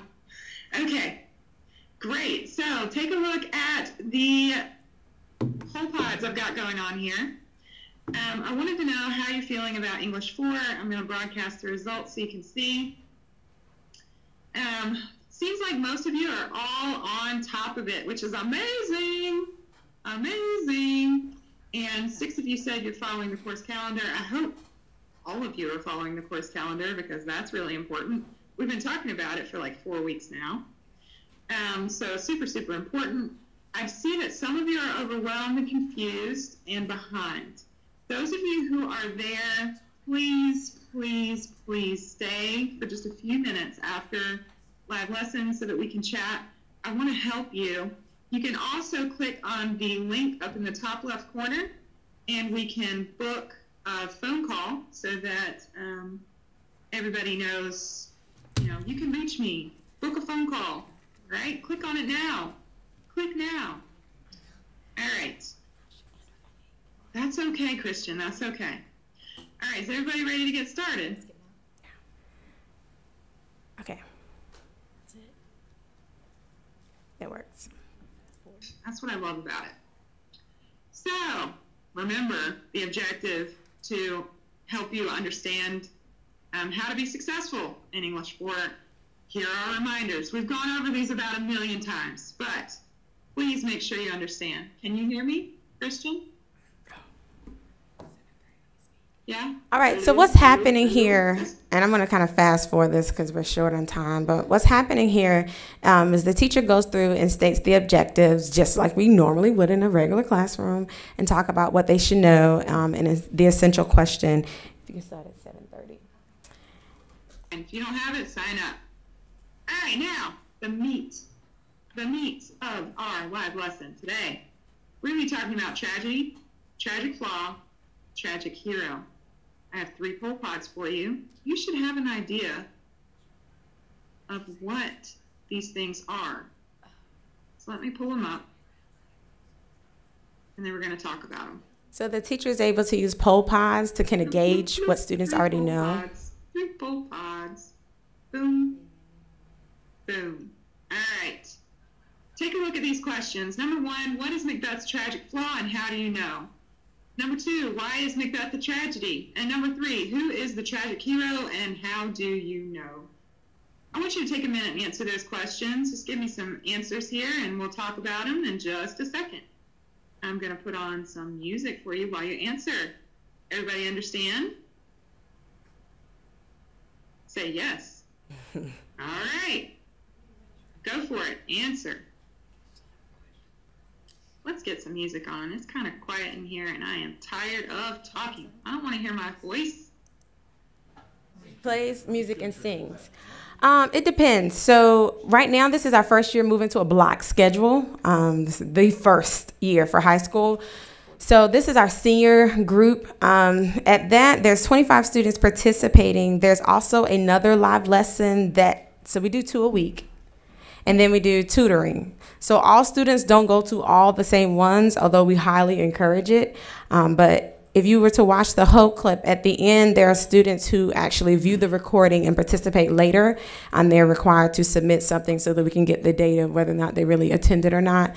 So it just depends on how many students are taking English 4.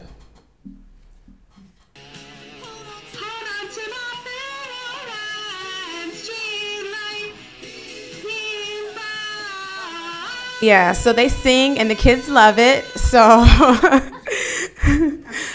as you can see, and you will notice, and you're not going to be able to see it, but during this time, we also do something that we call breakout rooms. Uh-oh, is it still on? In an effort to differentiate instruction for students. And so, as we've said, you know, our special needs population is vast, and so we are able to offer that. So you can go for it.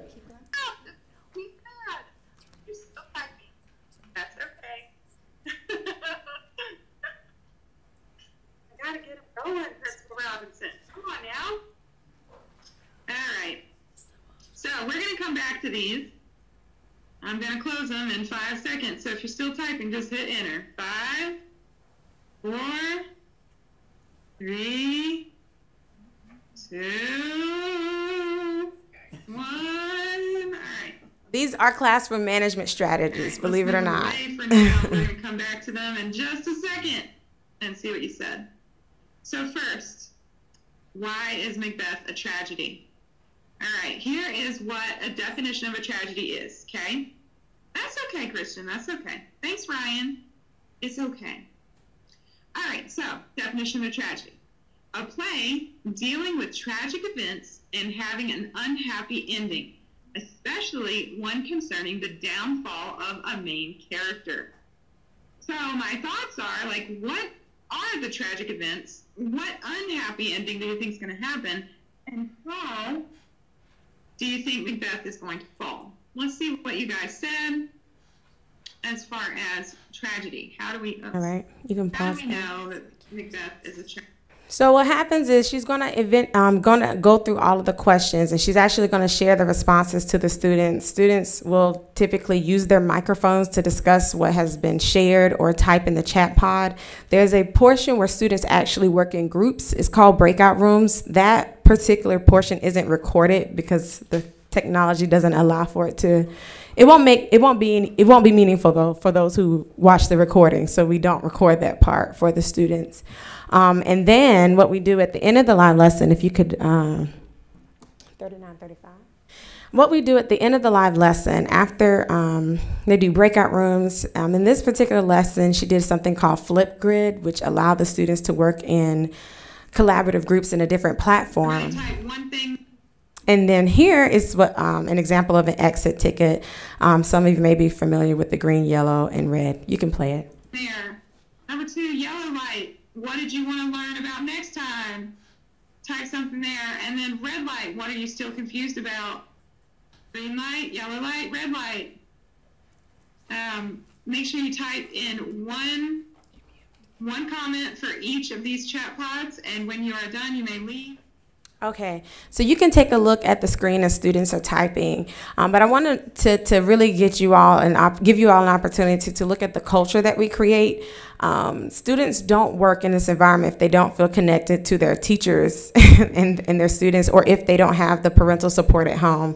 Believe it or not, even though it is a charter school and parents opt to have their students come here, they're not always actively as engaged as we know that they we need them to be to help maximize the level of student success. So our teacher here has been able to do that and also get this data. The other thing I will mention is that teachers are able to extract this data and export this data and utilize it to create the next live lessons that will take place throughout the rest of the week. Can you go back to the slide? All right, so that's an example of our live lessons. So you see we have chat pods, poll pods, we have engagement trackers, all kinds of things. The other thing I need to point out, and Ms. Walden alluded to it earlier, we also keep track of students via alarm status. Our system will let us know if students are not completing the lessons in a timely fashion, if there's attendance issues, performance issues, and anything like that. Hi guys, I'm Damina Blunt, middle school principal. So a lot of the things that Ms. Robinson just showed you are things that you would see in a normal classroom. And so the biggest part of what we're looking at is how we're engaging those virtual learners. Just like many of you guys, it was a lot confusing for me to try to figure out what does it actually look like? What does instruction look like in a virtual setting? Is it just a student sitting at home doing this on their own?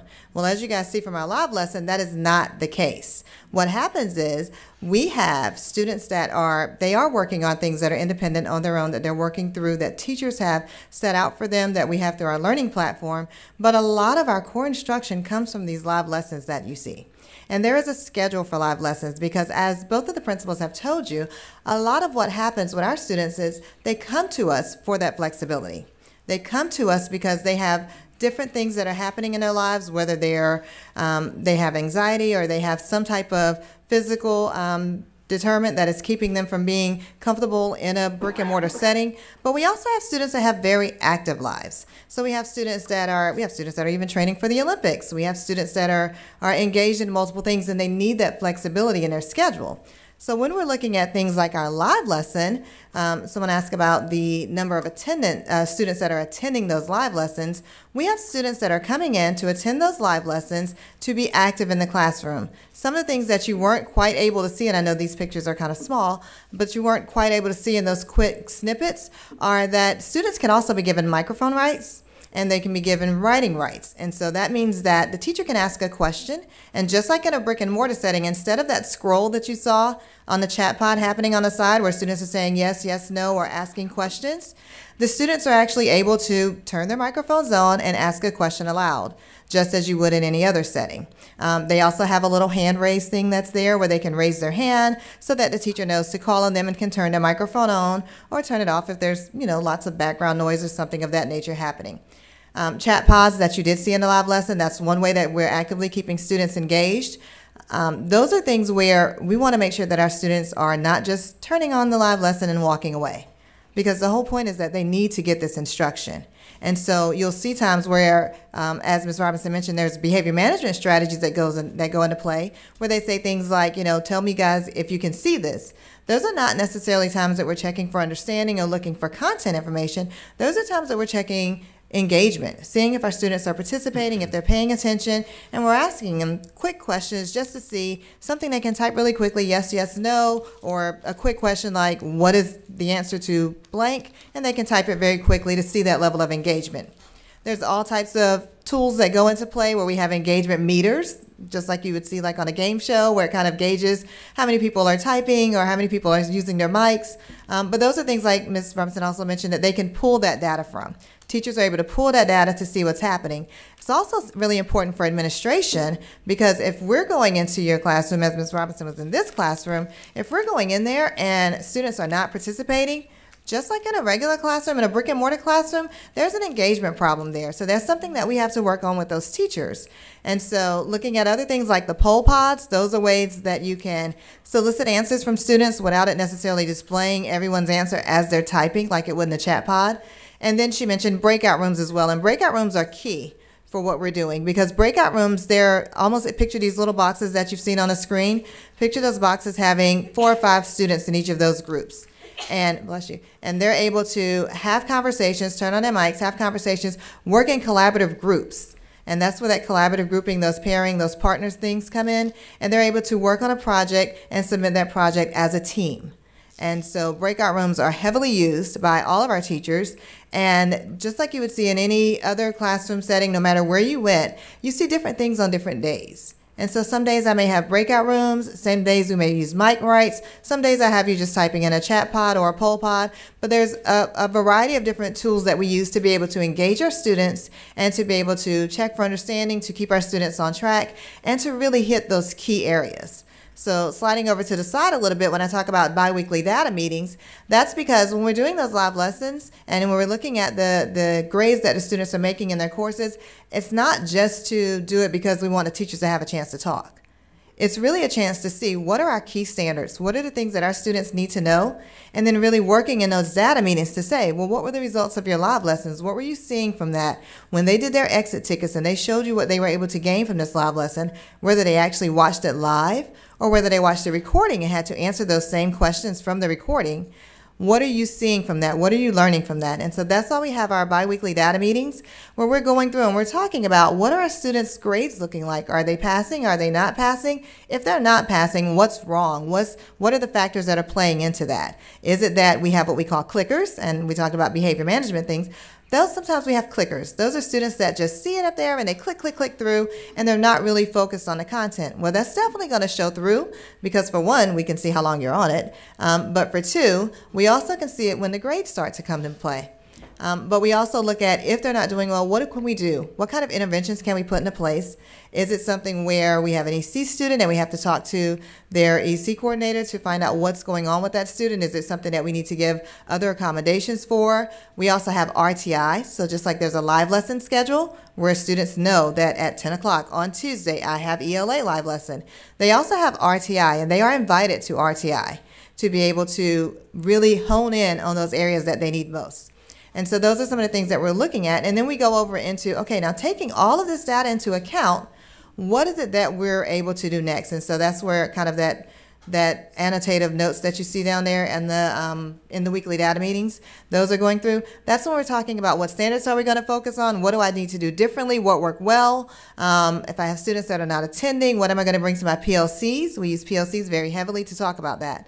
And so when we're looking at now, how do we teach? We have a platform that you guys saw, which was Connexus, and the live lessons, the tools that we talked about there. And then this would be an example of a schedule for live lessons. And so if you're thinking of a student that has to do all of their different subject areas, we don't want to have all the live lessons scheduled at 8 a.m. on Tuesday morning. We want to make sure that we've spread those out so that students can have access for whatever they need. If that student needs to hear someone else's voice, if they need to be a part of the chat pods, if they need to do it live, then we want to make sure that we have a schedule that they're able to attend all of their live lessons if they like during live time. If not, they are always recorded, and so they're able to go back. There's a time frame on those to get your participation in. But those are the things that we have to kind of consider when we're making sure that we're making school accessible for all students. And I think that was the... We're running a little tight on time here, so I want to kind of pause and see if anyone has any questions, any burning questions that they want to ask. I mean, I was just interested to see how I think we've heard a lot of what y'all have gone through before, but I just thought it was good to see the live lesson. Because that's really why I think we wanted y'all here, just so we could see the live lesson. About that? One quick question I have is the growth index for the students that you guys test. I'm sure that's a concern. How are you using your data analysis to address that? What specific things are you trying to do to address the growth index? It's a good slide. Yeah, this is a great slide to land on for that, because here's some of the things we're doing. But I think just in looking at the data and in the analysis of that data, we realize that there are some subgroups of students that need some additional support and attention.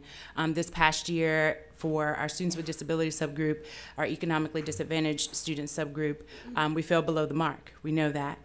In those subgroups, there are two subgroups, there are students that kind of fall in both. Some of our students with disabilities are also economically disadvantaged. So we know that we need to spend more time this year with a hyper focus on our students with disabilities, how we can better support them, just getting them out to testing. As I mentioned earlier with testing, and I think it's important for you guys to know, we're held to the same standard of testing testing the last 10 days of school for EOG. For our high school students, now that they're block, we have 5 days to get all those high school students tested, materials out and back. We have to do that in 5 days. So with that in mind, and also trying to plan for those students with accommodations, there's just a lot more time, and I think that we as a leadership team recognize we need to spend with our teachers, with our grade band teams and departments, on understanding the needs of our students, being more engaged with them face to face, which is mentioned here.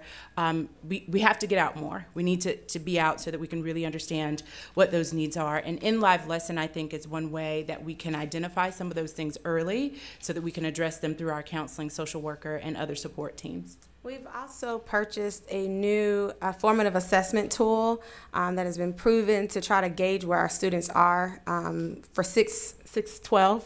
I was about to say 6-8. For 6-12, because we have a population and these students come from everywhere, a lot of our homeschool and private school students that come to us may not have any EVOS data, or they might be in 10th grade and their last EVOS data was from 3rd grade. So that plays a role in trying to figure out where they are and creating goals for them as well. So, what's the platform that you just purchased? Mastery Connect Case 21. And you'll be able to do that virtually? Yes. Because my question is around the data. You're talking about the data you're gathering, but to me, the only data you're gathering is at the end of the year on their scores, correct? No, so we have quite a few. So before Mastery Connect, we've utilized a few other platforms that were not good gauges of kind of where we were.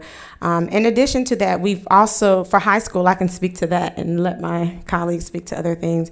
In high school, we've utilized a lot of the release test items and, for creating assessments and kind of measuring where students are and what they know. And virtually, we've been able to strategically schedule students, section them. So if there's a student who is more than likely not to be proficient, we can group them in a particular English 2 class, getting the same information, same content, but we're able to target them differently with that group. So that's just one. There's the data. We could talk all day about it because there's so many different ways. But the formative assessments tools we've utilized have been the primary, in addition to those common assessments that we've created using release items from the state. How many live lessons are the students required to participate in the week? It depends. So at minimum, the school-wide at minimum is 6 at minimum. 6 over what period? A week? 30 days, like a month's time frame, at minimum 6. Per class? No, at minimum 6. And so the reason why we say at minimum 6 is because the Connections model initially does not require live lesson attendance. We at North Carolina Connections Academy said last year that we need to require it. And so we'll just leave it at that. And so we created a minimum of 6, but we highly encourage our students to come and have been working to create a PBIS program that will encourage more students to attend live lessons because we know that students perform better when they do. And that 6, just by the way, does not include if they're watching the recording later. That's actually, That's not, okay. yes, synchronous, a 6 synchronous. So, is there at some point, okay, the North Carolina Virtual Public School students who take those courses, if they are not logging in, if they are falling way behind, there's somebody on the school side that's responsible for tracking and keeping up with that, and they can even recommend withdrawing. How do you guys handle that if somebody is not doing their part on their end? It's hard. It's very hard. That's probably one of our biggest challenges. You mentioned NCVPS. We actually are in partnership with them as well. And so quite a few of our teachers came from North Carolina Virtual Public School as well.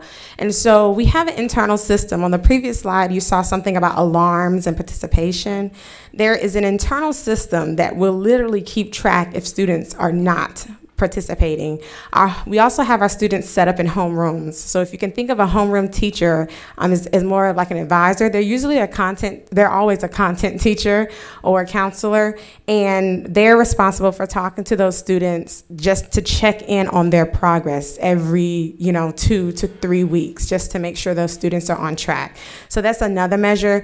We also have a attendance requirement, and in virtual schools, attendance is deemed by participation and logged hours, okay? And I can't get into all of that because it's a very complex thing unless you actually do it. But we utilize our student support team to create behavioral intervention plans for students who are not meeting the requirements. So in short, we follow the RTI process to try to address those behaviors.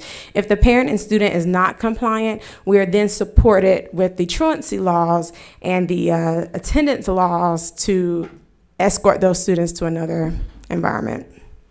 The problem with that is some of the students that we get specifically in high school are coming to us thinking it's an alternative program.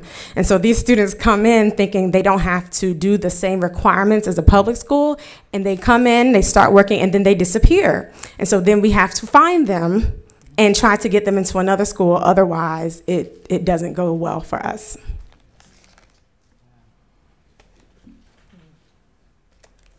So we'd like to thank you for your time. I would like to make 2 public announcements. Would like to recognize our board member, Mr. Leland Davis. And then would also like to thank the Office of Charter School, Dr. Allen and Jay. They've been working with us in developing our strategic plan. We partnered with them. I got a plan for the next 6 months. So we'd like to certainly thank Dave for allowing his staff to come out and give us that support. I think the next slide, we would love for you to come out. We have a beautiful facility where over 105 teachers come throughout the week to educate, to collaborate. It's in Durham on 2800 Meridian Parkway. Beautiful facility. We're open Monday through Friday, school hours. So thank you, thank you, thank you for your time today. All right. Next up, Dr. Medley. Thank you, advisory board members, and Mr. Quigley, would you like for us to target to be done about 11:35? That would be great. Okay, then you're okay. We will certainly work towards that to try and help get back on schedule for a little bit. Thank you for the opportunity to be able to come out to spend some time with you. If you look at the information we have online, we have overplanned for 30 minutes, and we did that for a very specific reason. We wanted to give you as much information as possible to have in your hands so that could potentially seed some questions that you may want to ask of us this morning. You can see that we have a 6-word motto. It's just very simple: every child, every class, every day. And you're going to see from our 2 teachers that I have here what that looks like. And I do want to let you know, we have focused this specifically for kindergarten through 5th grade, and we did so for one reason. That is the #1 question that we receive is, how does this work for elementary students? So we want to be able to try and show that to you. You'll see screenshots from our platform. You'll be able to see part of a live lesson or a recorded link. We were trying to figure out a way to do live, but we don't have school today. So it's going to be a recorded link for you. And you'll be able to see how that we take attendance every single day. You'll see that through the use of the platform as well as from the aspect that we will be able to utilize with our live Class Connect sessions. If you have any questions whatsoever about the Learning Coach perspective, we were hoping to have a Learning Coach here to answer any of those questions for you. But my son does attend the school. So if you have burning questions that you're interested in the Learning Coach side, please just let me know. I am thrilled, if you go to the next slide for me. I am thrilled to introduce 2 ladies for you. Miss Chrissy Nash on the left-hand side is an experienced virtual educator that came to North Carolina to help us open NCVA. And because of her tremendous work, not only as a teacher, but also in mentoring other teachers, she is now our K-8 lead. And to the right is Miss Sarah Hahn, who is one of our 4th grade math teachers. This is her 2nd year in virtual education. And she is a phenomenal math teacher because my son had her as a math teacher last year, and he grew tremendously. So to start this off, this will be the last that you hear from me unless you have any specific questions that I need to address. Back in January or February, Fox 8 News in the Piedmont did a story, and the title of the story was, "How Does NCVA Work Online?" We want to show you that because it will give you some of the interplay back and forth between a teacher and the student, and you can hear what the reporter, Bob Buckley, has talked about. So once I have finished, Ms. Nash.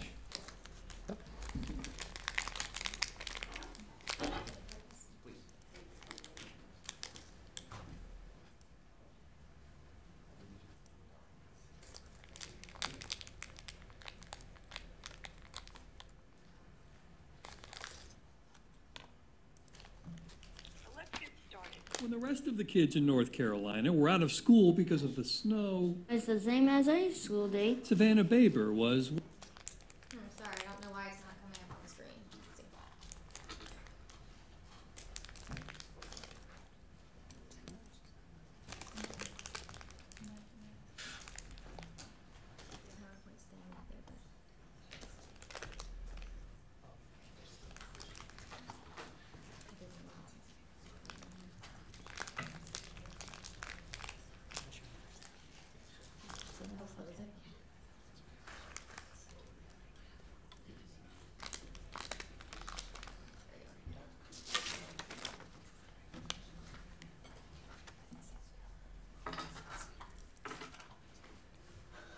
Walking to class. This takes me into my daily plan. She's not homeschooled. Hi, Miss Savannah. How are you today? Good. Her teacher for this math class, Kelly Shanahan, isn't in the next room. This is a quick review for you on fractions. Miss Shanahan is nearly 3 hours away in Asheville. How many equal parts does this one have? 4. And then what about this last one? 8. Savannah is enrolled in the North Carolina Virtual Academy. Good. That's a public charter school that works entirely online so that kids with Savannah's challenges can make it work. She's got juvenile idiopathic arthritis. That condition. That's hers, that's hers, that's hers. The naproxen for the pain and swelling of the ankles. Made life in a traditional brick and mortar school impractical. She probably was missing about 15 to 20 days a quarter. Living things need water. Some living things need fresh water. It got really hard to have her have a normal school life, you know. And increasingly, this is the option families of all types are choosing. This past year, the state allows us to grow by 20%, and we had almost 2,500 applications for 360 spots. What fraction of your pizza is pepperoni? We are able to draw students currently from 107 of the state's 115 school districts. We're the only option that some families have. Sometimes that's because of physical limitations, as Savannah has with her arthritis. I can do it anytime I want, even at 6 in the morning. Have you done some at 6 in the morning? Yep. If her condition flares up, her mom is always there with a soothing shoulder. But that's not the only reason families are choosing the virtual academy. One of the number one things that we hear from families is bullying. That's gone here. And sometimes it is simply for the academics. It contains very little salt, less than 0.1% salt, actually. We are so data driven that if a student is really struggling in a specific area, we will ask them to come and see us more often than a student that may be doing very well. So we adapt and we individualize the instruction for those kids. After too many days of doing her homework at the hospital, the Babers realized they needed something like the virtual academy. The flexibility is wonderful. And even though the school has outings for kids who share a class to meet each other and their teachers, Joel Medley admits it may not be for everyone. Those first 30 days, they're tough. There is an adjustment period that you need to go through where you totally revitalize your schedule, and it needs to work around the school day. The number of pieces are shaded on the top. Good. And then the bottom is going to be what? The whole thing. This is still school. We have some families that believe that this is only going to be 1 hour of work a day, and it is not. We expect 6 hours a day, just like you would see it in brick and mortar settings. Even when there are 8 inches of snow up against that brick and mortar. Bob Buckley. You get this one-on-one with your kid that you wouldn't get before. Fox 8 News.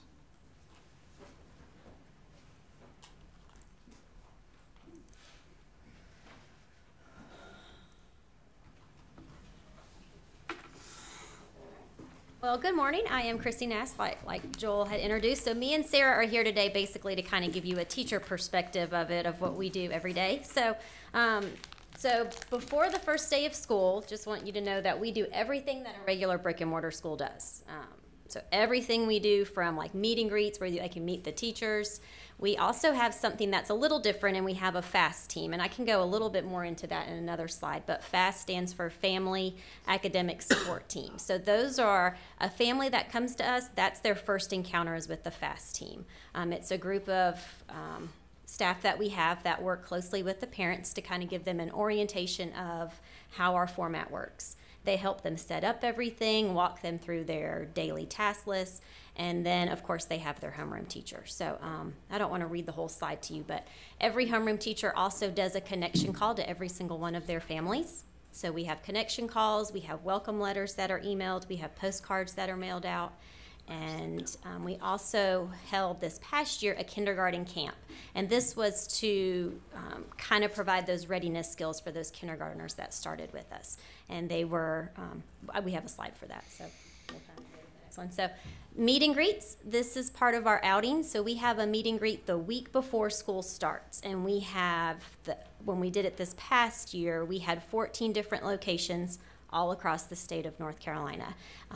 We have in person, so all of the staff members are at an outing. Families can choose which one to go to. It's a great way to connect and network with, you know, teachers, students, staff, and then for those that can attend in person, we also have online outings too. And then the kindergarten camp, they met twice a week online. The kindergarten teachers conducted live Class Connect sessions for math and reading readiness skills, and then families were also given a readiness packet. For the support team, we have a huge support system for our families. Of course, they have their homeroom teacher, they have content teachers, we have our EC teachers, and then there's that family academic support team that is huge. We also have counselors and advisors. This past year, we got our own elementary counselor. We also have an MTSS lead teacher, and we also have interventionists for both math and reading. Lead teacher, and we also have learning coach socials and an LC university. And I'll go over a little bit more with that in a little bit in detail. And then this year, we also have an elementary website that helps. It's kind of like a brick and mortar, how you would have a brick and mortar school have a website where every grade level has their own tab. Teachers can post their newsletters, documents, all sorts of information is on the website. So we also have a family engagement coordinator, Ms. Jillian Davenport, and she works very closely with all of our families. She holds face-to-face learning coach trainings across the state. And then she also provides social outings, events for our families. We also have our instructional outings, which this year we call Adventure Days. And then she also has set up regional parent groups. So we've divided the state up into 8 regions, and so she has a parent group for 8 regions. And then she provides a monthly newsletter called the Beacon Herald, and then a Strong Start newsletter. And then, like I said, she helps tremendously with new families through email, through phone, in person, online. And then there's just kind of a breakdown of what's on the elementary website. So a lot of good stuff there that we direct parents to. And then the very first week of school, every grade level holds a grade level orientation, lets families know what's required of them, the expectations. And then this year we held a daily homeroom hangout time, and this was great to prepare students and families for how to use the platform. Not only the requirements for that grade level, but it helped them to know how to use the equipment and all the sites. And then they have their online learning school, which we call OLS, and this is where they get their daily plan of lessons to do for each subject. Then they also, every student will meet with their homeroom teacher to do a DIBELS assessment, and they will meet with them either in their virtual classroom, or this past year we also gave them the option to do face-to-face, where teachers would actually travel around and meet their students and have them do the DIBELS assessment face-to-face. And then, of course, the weekly newsletter from the homeroom teacher. So this is just an example of what a weekly plan would look like. So this year we started school on August 22nd. So Monday and Tuesday they didn't have any assignments, but starting Wednesday, this is basically a snapshot of the first week at the end of it. So you can see on Wednesday, the student had a welcome back orientation to attend, and then you could see the assignments that they did. When the assignment is complete, a green check comes next to it. And then Thursday and Friday was very similar. They had, this was a kindergarten screenshot, so they had kindergarten camp in the morning. They completed those lessons, and then on Friday they had a homeroom hangout time, and each grade level calls it something different. Kindergarten called it breakfast bunch. And then here's a kind of examples of what schedules look like. So kindergarten through second's a little bit different because they have a little bit of different courses. So teachers will work closely with the families to create a schedule that works for each family. So they can rearrange how they want to, what subject to do at what time. So they can do their OLS lessons, but there will be certain times that students are to attend and be on the computer to be with their teachers for their class connects. So there's an example for kindergarten through second, and then there's an example schedule from third through fifth. And for that schedule, like all those things, like you give that to the parent or whatever? No, so they do have some flexibility of how they want their schedule. But you're like, this is a suggested schedule? Correct. Can you go to the next slide? So this is a student's perspective. So when they log into their OLS, you'll see that they have that daily list of assignments on that bottom right-hand corner where it says lessons. The ones that have yellow stars are the ones there to do that day. So it can be overwhelming at first for families to go, well, when am I supposed to do these? And that's when, and some families will kind of tweak it the first week or two. It's trial and error. They have to find a schedule that works for them, but they can definitely ask. I always try to provide my families with, here are some examples, and then they can tweak it from there. But families can definitely create their own schedule, but the teachers are there to guide them and to help provide those samples. Does that answer your question? Yeah. Okay.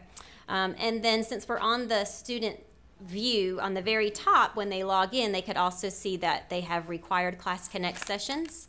So they do have sessions that are required for them to attend. So this is a first grader, and so when she logged in, she has her assignment she's to do for that day, and then she has 2 Class Connects. She had a reading 9 to 9:30 class, and then she had a writing class Connect in the afternoon.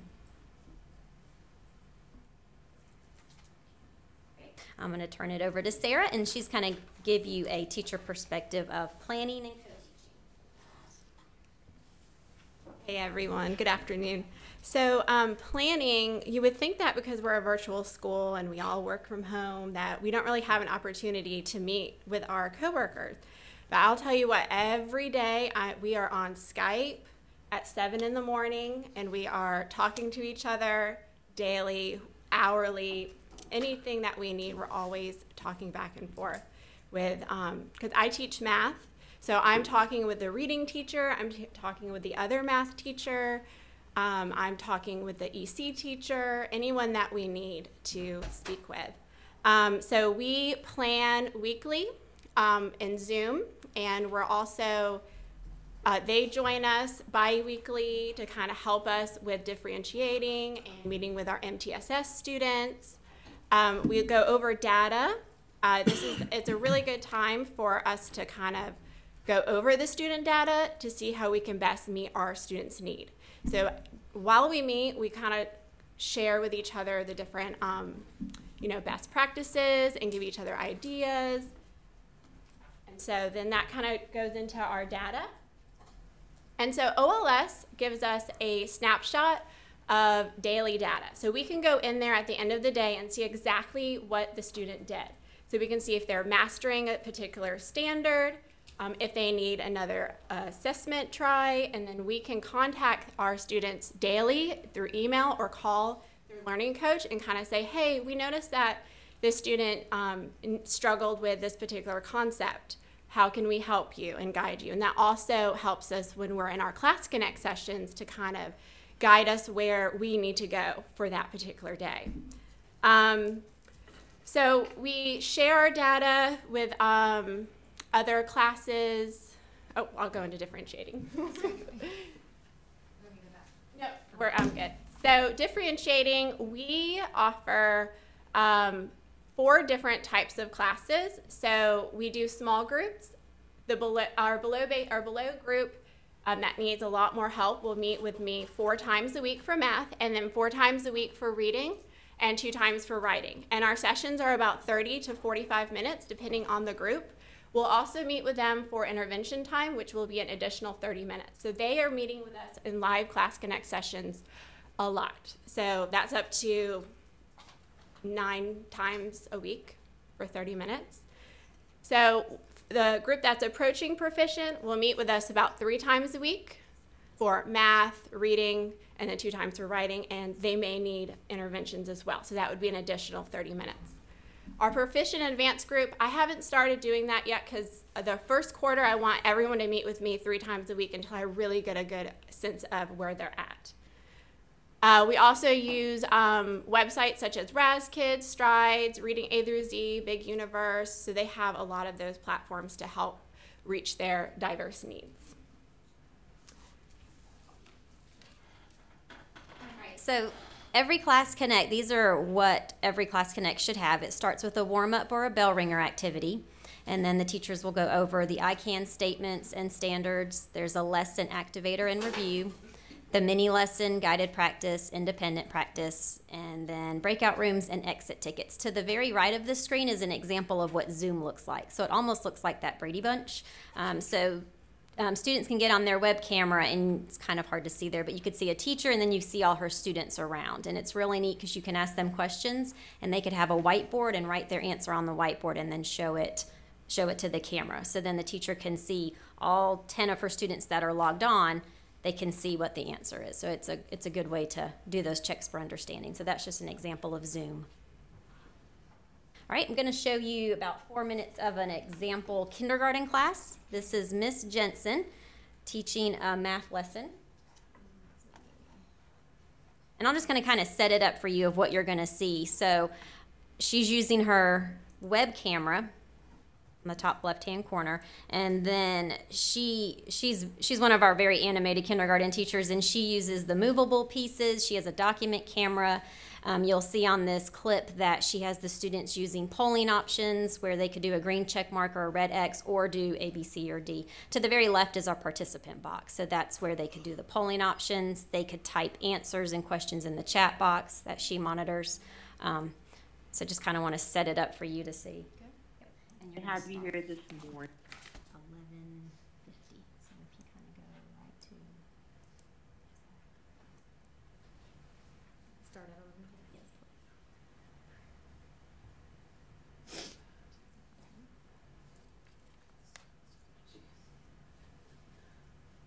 please. Use the picture and cubes to act out the problem. Okay, so let's start with the problem down here. There were 11 goats in the field. So here's our field, and there's our little goats. So we need to put 11 goats in that field. Aiden, would you do that for us? Hi, Isabella. Aiden, would you move 11 goats into that field, please? Now, while Aiden is moving 11 goats over for us, let's all get 11 cubes ready at home. Oh, there's 1, 2. So get your 11 cubes together at home.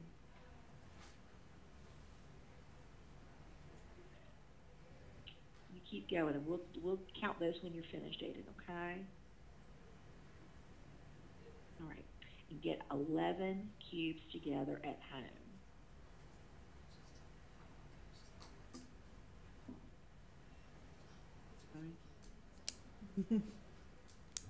All right, Aiden, are you finished? Let me count your 1, 2, 3, 4, 5, 6, 7, 8, 9, 10, 11. Super job, Aiden. Good job, buddy. All right, now at home, my friends, let me put back on my desktop here. Get 11 cubes together. Give me a green check when you got your 11 cubes. I'm going to double check and make sure I have 11. You probably want to do that too.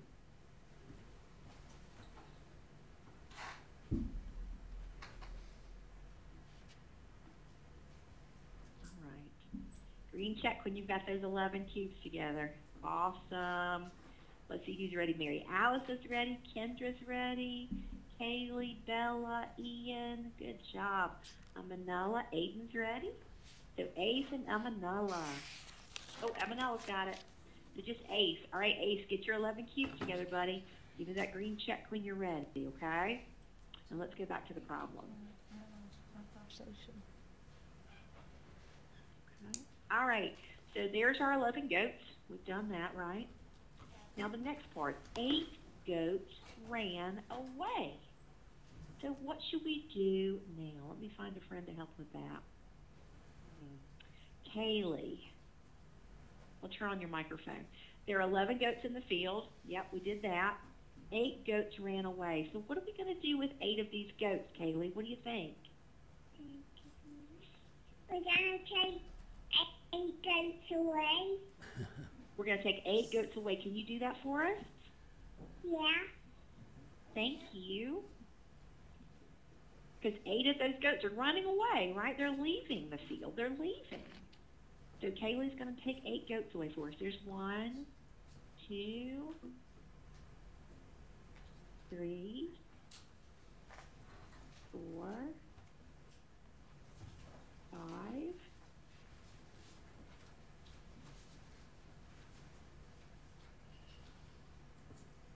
6, 7,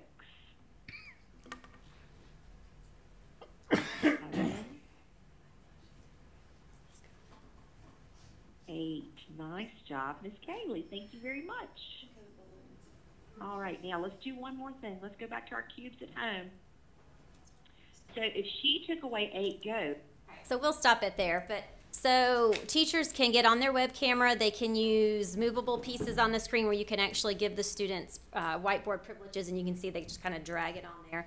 A lot of our elementary teachers also use manipulatives. All the students are given the manipulatives and course materials from K-12, so they have the snap cubes too to use. So the teachers can get on the camera and show what to do with their manipulatives. They could do polling options. Now for this recording, you could also hide what a student says, like the chat box could be hidden, the polling options could be hidden, and so she had it hidden so the students weren't seeing each other's answers if they were doing A, B, C, or D, so that's why you didn't see any green check marks. But if she opens it up and makes it visible, you could see it. So just an idea, just an example of a live Class Connect. Just wanted to also show you a couple other things from our classes. So this is just an example of a warm-up.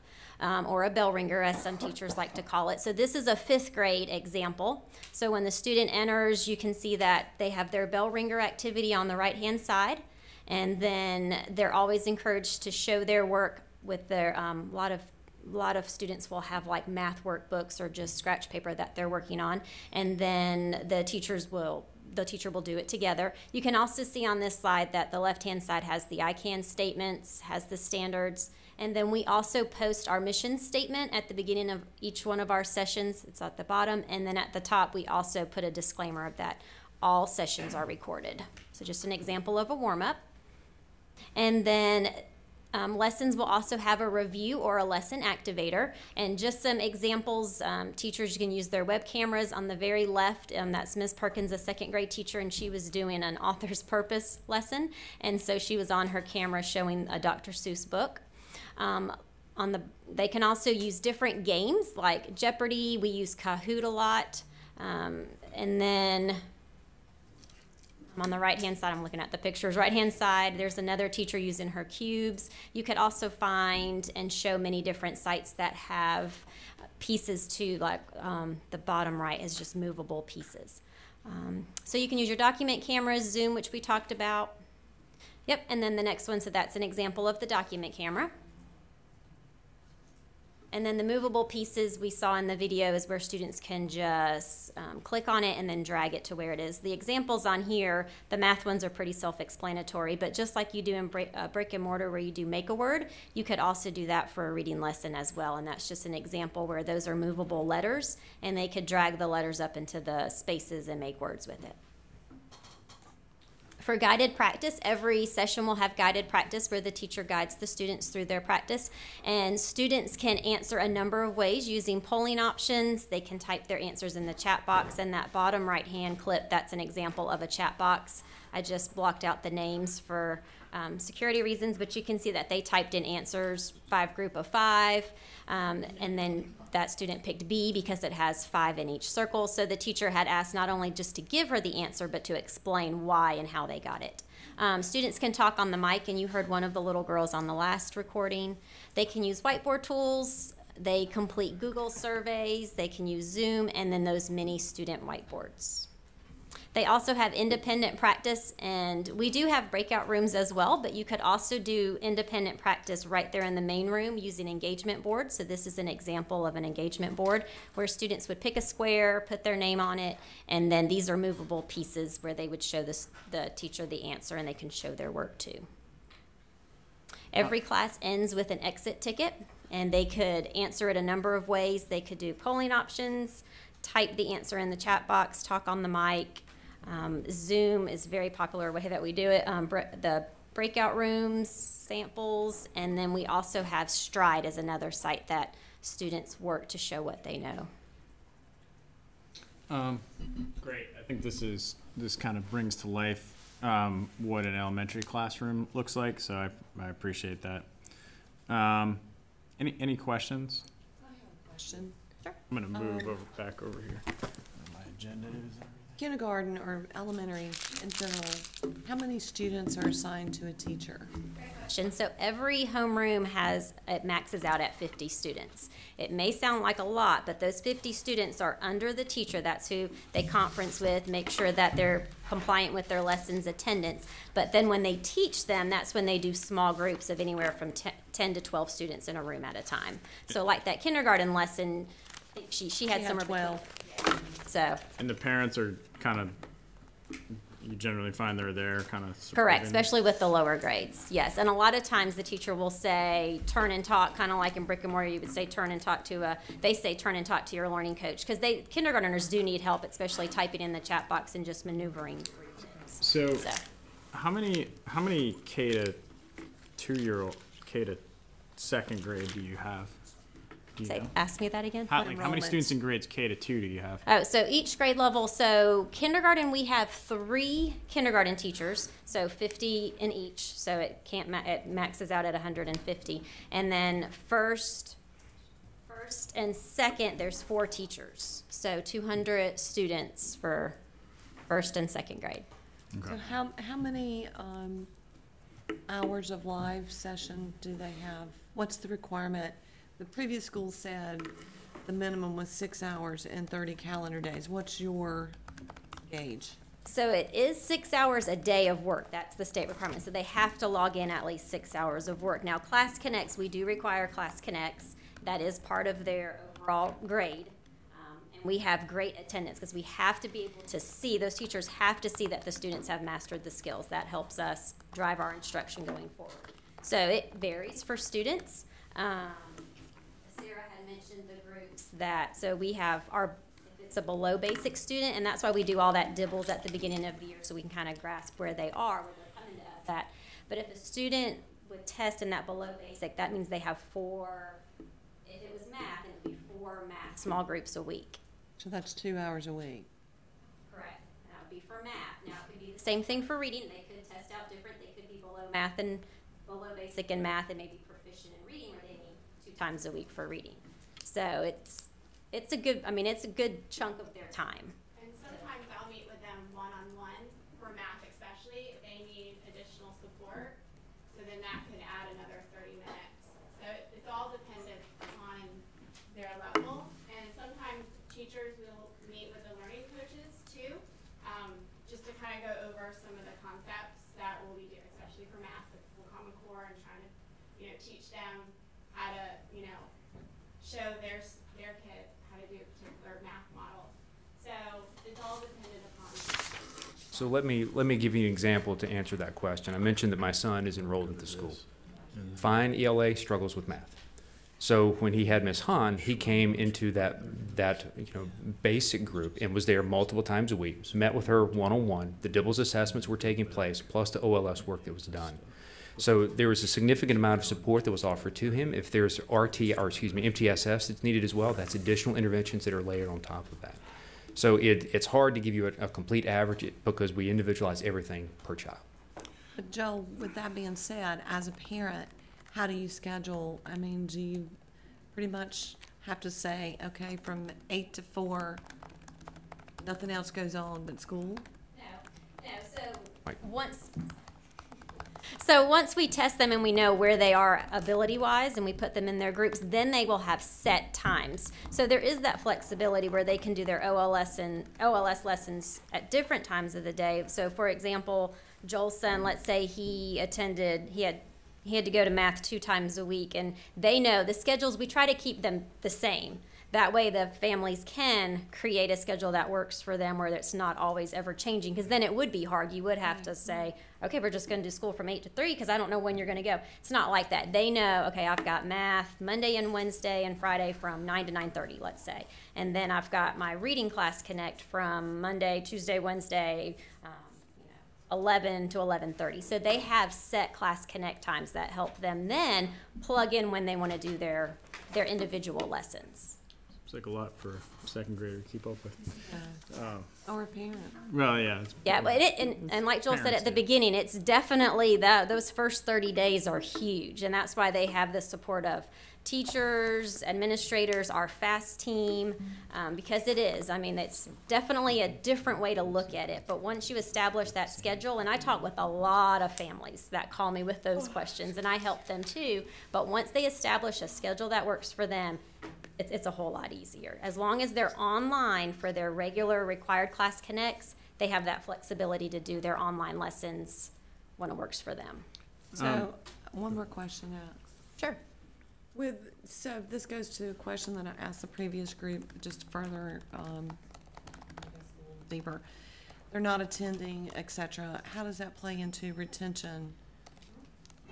So our FAST team, our family academic support team, helps us keep them compliant. So if we do run into a family where we see, okay, they're behind, they're not coming to classes, they're not doing lessons, they still have their homeroom teacher support, but then that's when FAST is involved, and they will work they'll work closely with the family to kind of create a back on track plan, helps them to understand these are the requirements, let's see what we can do to help you get caught back up. They'll double up assignments. So with all that support around them, helps them to get caught up.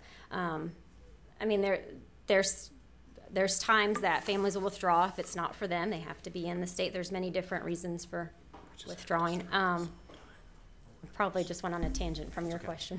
So to your point though, when they work through that back on track plan with the teacher and the FAST team member, it's not hot potato, it's not a handoff, it's an additional layer of support that happens. If we continue to see signs that we potentially could have an issue that leads to administrative withdrawal, the academic administrator, the grade level principal, could make the recommendation. That family appeals to me and states their case. That often involves phone calls. That could be, emails. There are times that I've gone and done home visits with those families before I make that determination. And if I decide, I still think administrative withdrawal, that is something that should occur based upon disengagement allowed in the law, it is then appealed to the board of directors, and then they get all of the information and they would make that decision as well. But I have never seen such support offered for families. So if they get to the point that we look at the administrative withdrawal, it's an extreme case. All right, we're gonna bring this to a close. I I just want to ask one question of Joel, because I think I'm sure you're thinking of this, and I don't. The main y'all are you got I guess 3 years until 3 more years to continue this pilot. My big question is just around the growth. What is your like top 2 operating theories about why you're not seeing the growth? It seem pretty significant. No growth numbers. When you say growth, are you referencing the state's mechanism? Yeah. Okay, so 2 things. If you look at last year's data, of the 17 state EOGs or EOCs that we had, we went up in 15 of the 17. If you look at all the subgroups for last year, we increased in every single one of them. Did we make growth? No, but we closed the gap. If you look at our overall academic scores, we've made growth in reading. The issue is math. Math is the Achilles heel. So one of the things that we have done is we are spending more time being specifically focused in on how do we make sure that we're not just teaching math as far as computation, but we're getting to the reasoning skills. So that is one of the major operational areas. The second piece, data shows from what we have, the longer that we get students and keep them, the better that they do. The unfortunate thing is we have families that will come to us that will see improvement, and at the end of that first year, I'm told on the phone all the time, you fixed the situation for my student, and then they remove them and take them back to the public school where they came from. We don't get that longevity over time, where they leave of their own accord during the summer. So those are the two major things that we're really working to try But and that make sure. wouldn't really impact your like growth within a year, right? Like, I mean, if they do well for the year, then that's gonna be reflected. Correct, but it's the long-term feature of what we're looking at. So those are two big pieces that we've got. The third thing that we have, and you saw this in there, we're using NWA's MAP assessments to track internal growth this year. Last year, we used a different program. The difficulty that we ran into is that assessment is not fully accessible, and we have an increasing number of visually impaired students. MAP is. So we have made that shift, and we believe that that is going to be a better growth calculation for us in the long term. In terms of like predicting Yes. your growth? Yes. So your chief, you would say math is you didn't make growth in math? No. And you didn't make it in reading, or you did make it? We did make growth in reading. If you look back at not this year's results, but the prior year's results, we had a teacher in math that made growth for the first time in school history.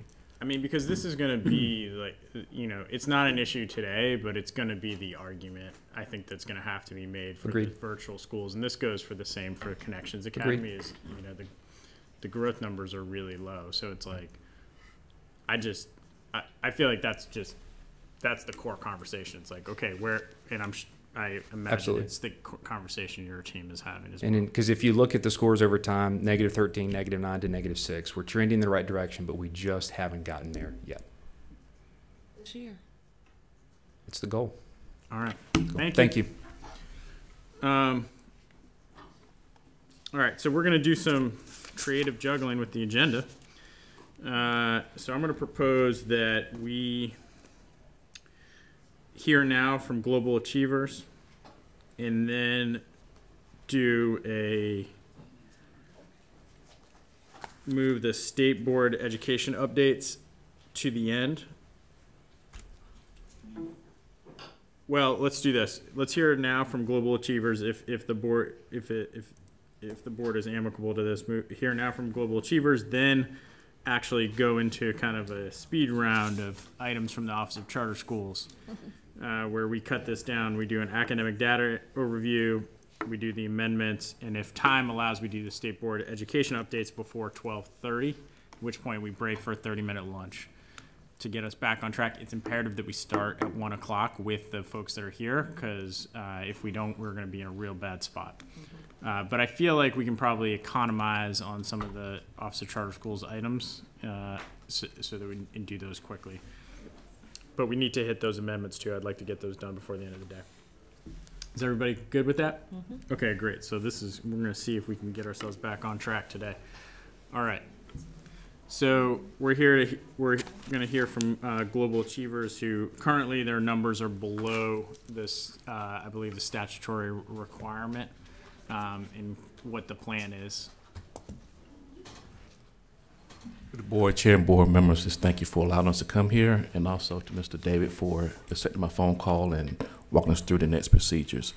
My name is Corey Kale, actual board member, and this is Dr. Swenson, and she's going to kind of go through our enrollment and marketing plan as we're going to go forward. Good morning, everyone.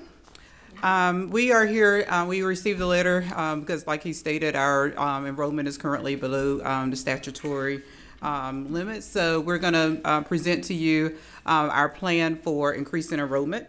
And so Global Achievers of School, our mission is to enhance the quality of education through project-based learning as students are prepared within the communities that we serve for a global society. So we are using project-based learning to prepare our students for a world outside of our small rural community. We received 103 completed student applications. We had an open house, and so those are pictures that are depicting that. And so after open house and making phone calls and everything, we were able to confirm that 93 students were planning to attend our school on the first day. So on August the 22nd, prior to August the 22nd, we went to the town of Spring Hope, and we went through the permitting process, and our landlord was there, and we thought we were good to go with our building. But then we later found out that there was a part 2 where the county, you have to get approval through the county also. And so we found that out on August the 22nd.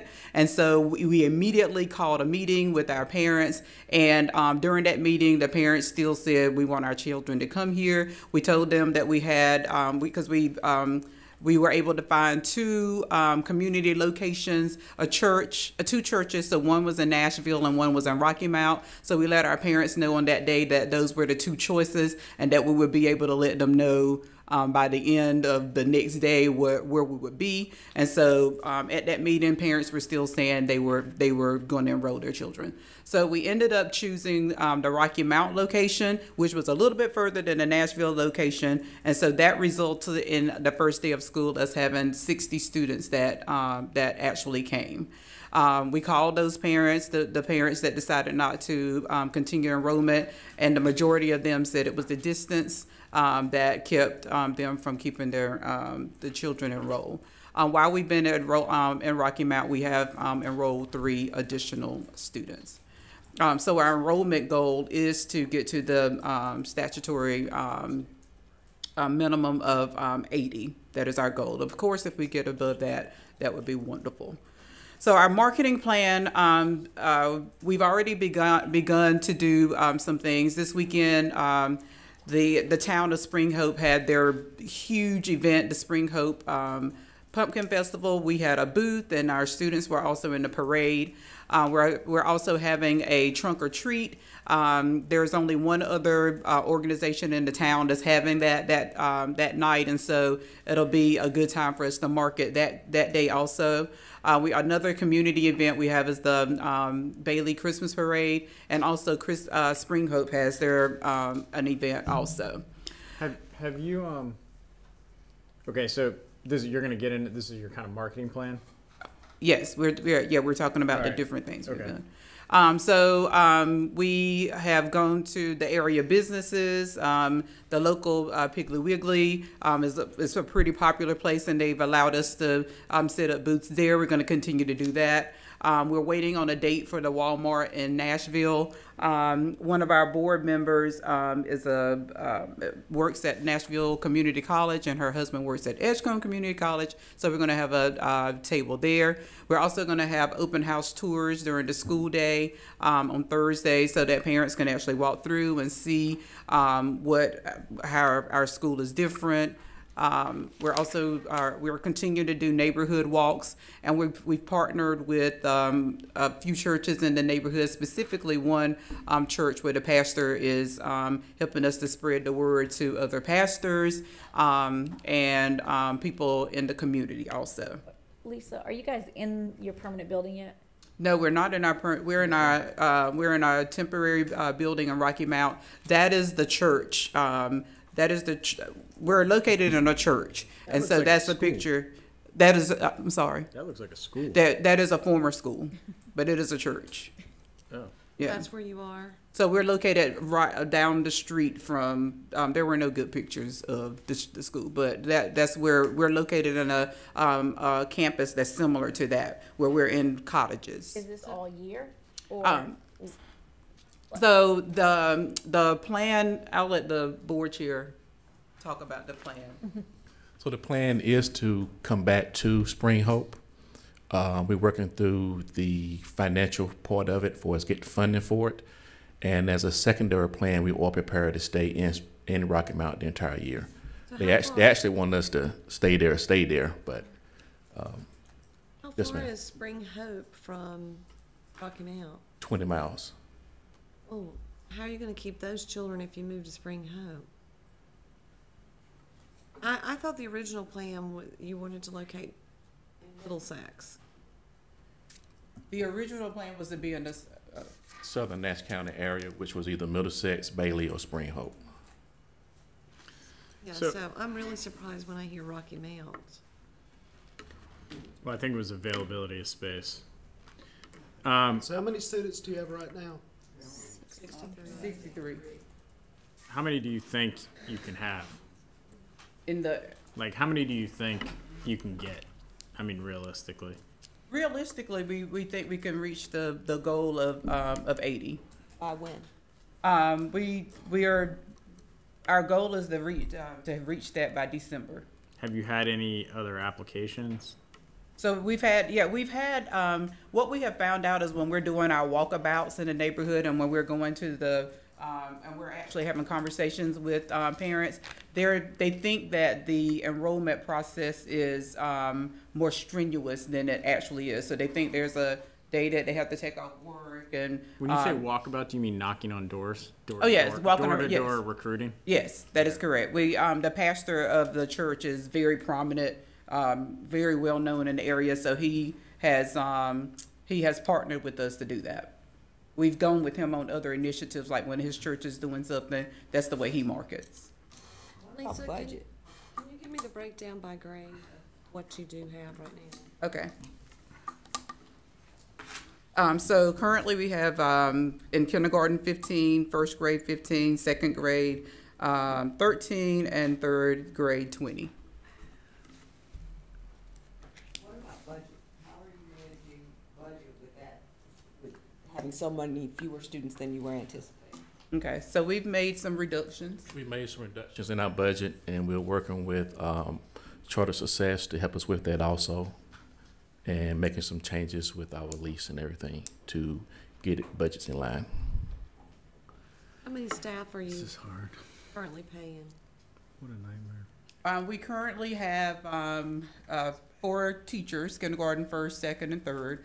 And we also have part-time bus drivers, an office assistant, the principal, and then we have a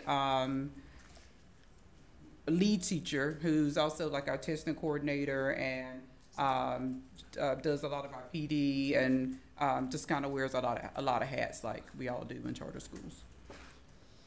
Did you bring a budget, an updated budget? Yes. Do you have a slide of that, Lisa? Yes.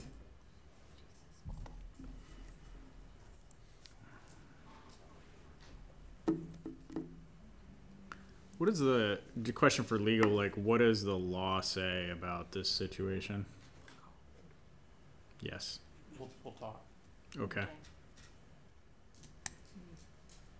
In closed session? Yeah, let's talk in closed. Okay. I do have it, but I am so nervous that I can't find it. So let me see here.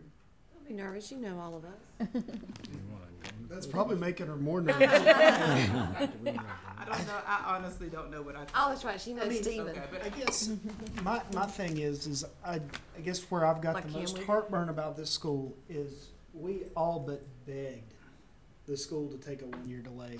I mean, we were down not on one knee but 2 knees, saying just delay 1 year. You can help with your facility. You can help. Just take the 1-year delay. Take the 1-year delay. And it was always we can get it. We can get it, we can get it. Now we're here at 63 students. We're 17 below the statutory minimum for the number of students that we can have. And then I'm put, well, do we set a time limit that if you don't have the 80 by a certain point, then you turn in the charter or we terminate the charter? And then sitting there, he's like, well, I mean, there's still 63 students that I don't want to send into absolute chaos at the end of the thing. I mean, so, I guess my question to you is what do we do? Because unless somebody has created a time machine, we can't go back and do a 1-year delay now. We're past that point. So, I mean, what do we do? I mean, what do we do about, I guess this board has prided itself that we haven't closed a school that we voted to approve. And I don't want this one to be the first one, but it's going to be very difficult. I mean, what do we do? I mean, I'm honestly asking, what do we do? I really need to see some numbers. The biggest concern with low enrollment is being able to financially pull it off. And so I need to see a budget that says if you don't have 80, you can still get through the year. You can survive. Yeah. What I don't wanna see happen is what happened in Charlotte with that school that closed in April. Yeah. Did we keep it up until April? No, they closed themselves, they closed themselves in They April. ran out of money. They ran out of money. Yeah. Which, what was the other one? I did too. Something roses. Rosewood, concrete roads. Yeah, Concrete Roses and Students First, I think, shut down. That was it, Student Student First was the one that First, just closed in yeah, April, and Student Concrete First. Rose, they also didn't have numbers. But they closed real early. Early. That's but- the one I remember. They closed. But Student But, First but closed those just were not before. our No, group, we didn't. but still. Well, Concrete Roses, they turned in their chart, they told us that they didn't have the enrollment, is that right, Cheryl? Right. In the fall, shortly after Yeah, they they opened. stayed open a month. I was gonna say, it was few, yeah. But Student First stayed all the way open till April, and then closed right at spring break, and sent 300 kids back into the district.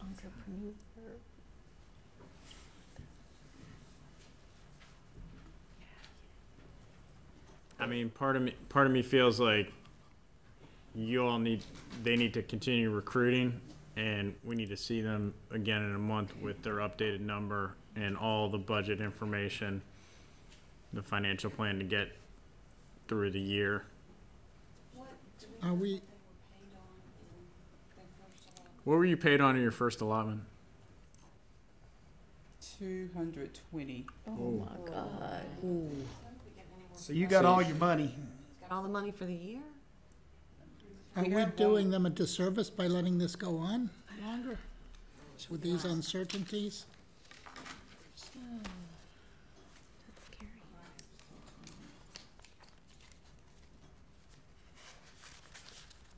I mean, what are we like schedule-wise? If we have them come back next week, show us the budget, or not next week, next month. Show us the budget, show us everything they've got, and see if you can get up to 80 students in a month. I I mean, I think if at that point there's not a strong enough plan, then, that could be. A bigger hole. Okay. We're not gonna get back on schedule. Okay. I'm gonna take a motion to move into closed session. This is what we're gonna do. We're gonna move into closed session. We're gonna eat lunch, and we're gonna come out at 12:45. So I'll take a motion. I made a motion to go. Seconded by Cheryl. All right, we're gonna move into closed session. Lisa, you should probably stay here until we come back. Okay.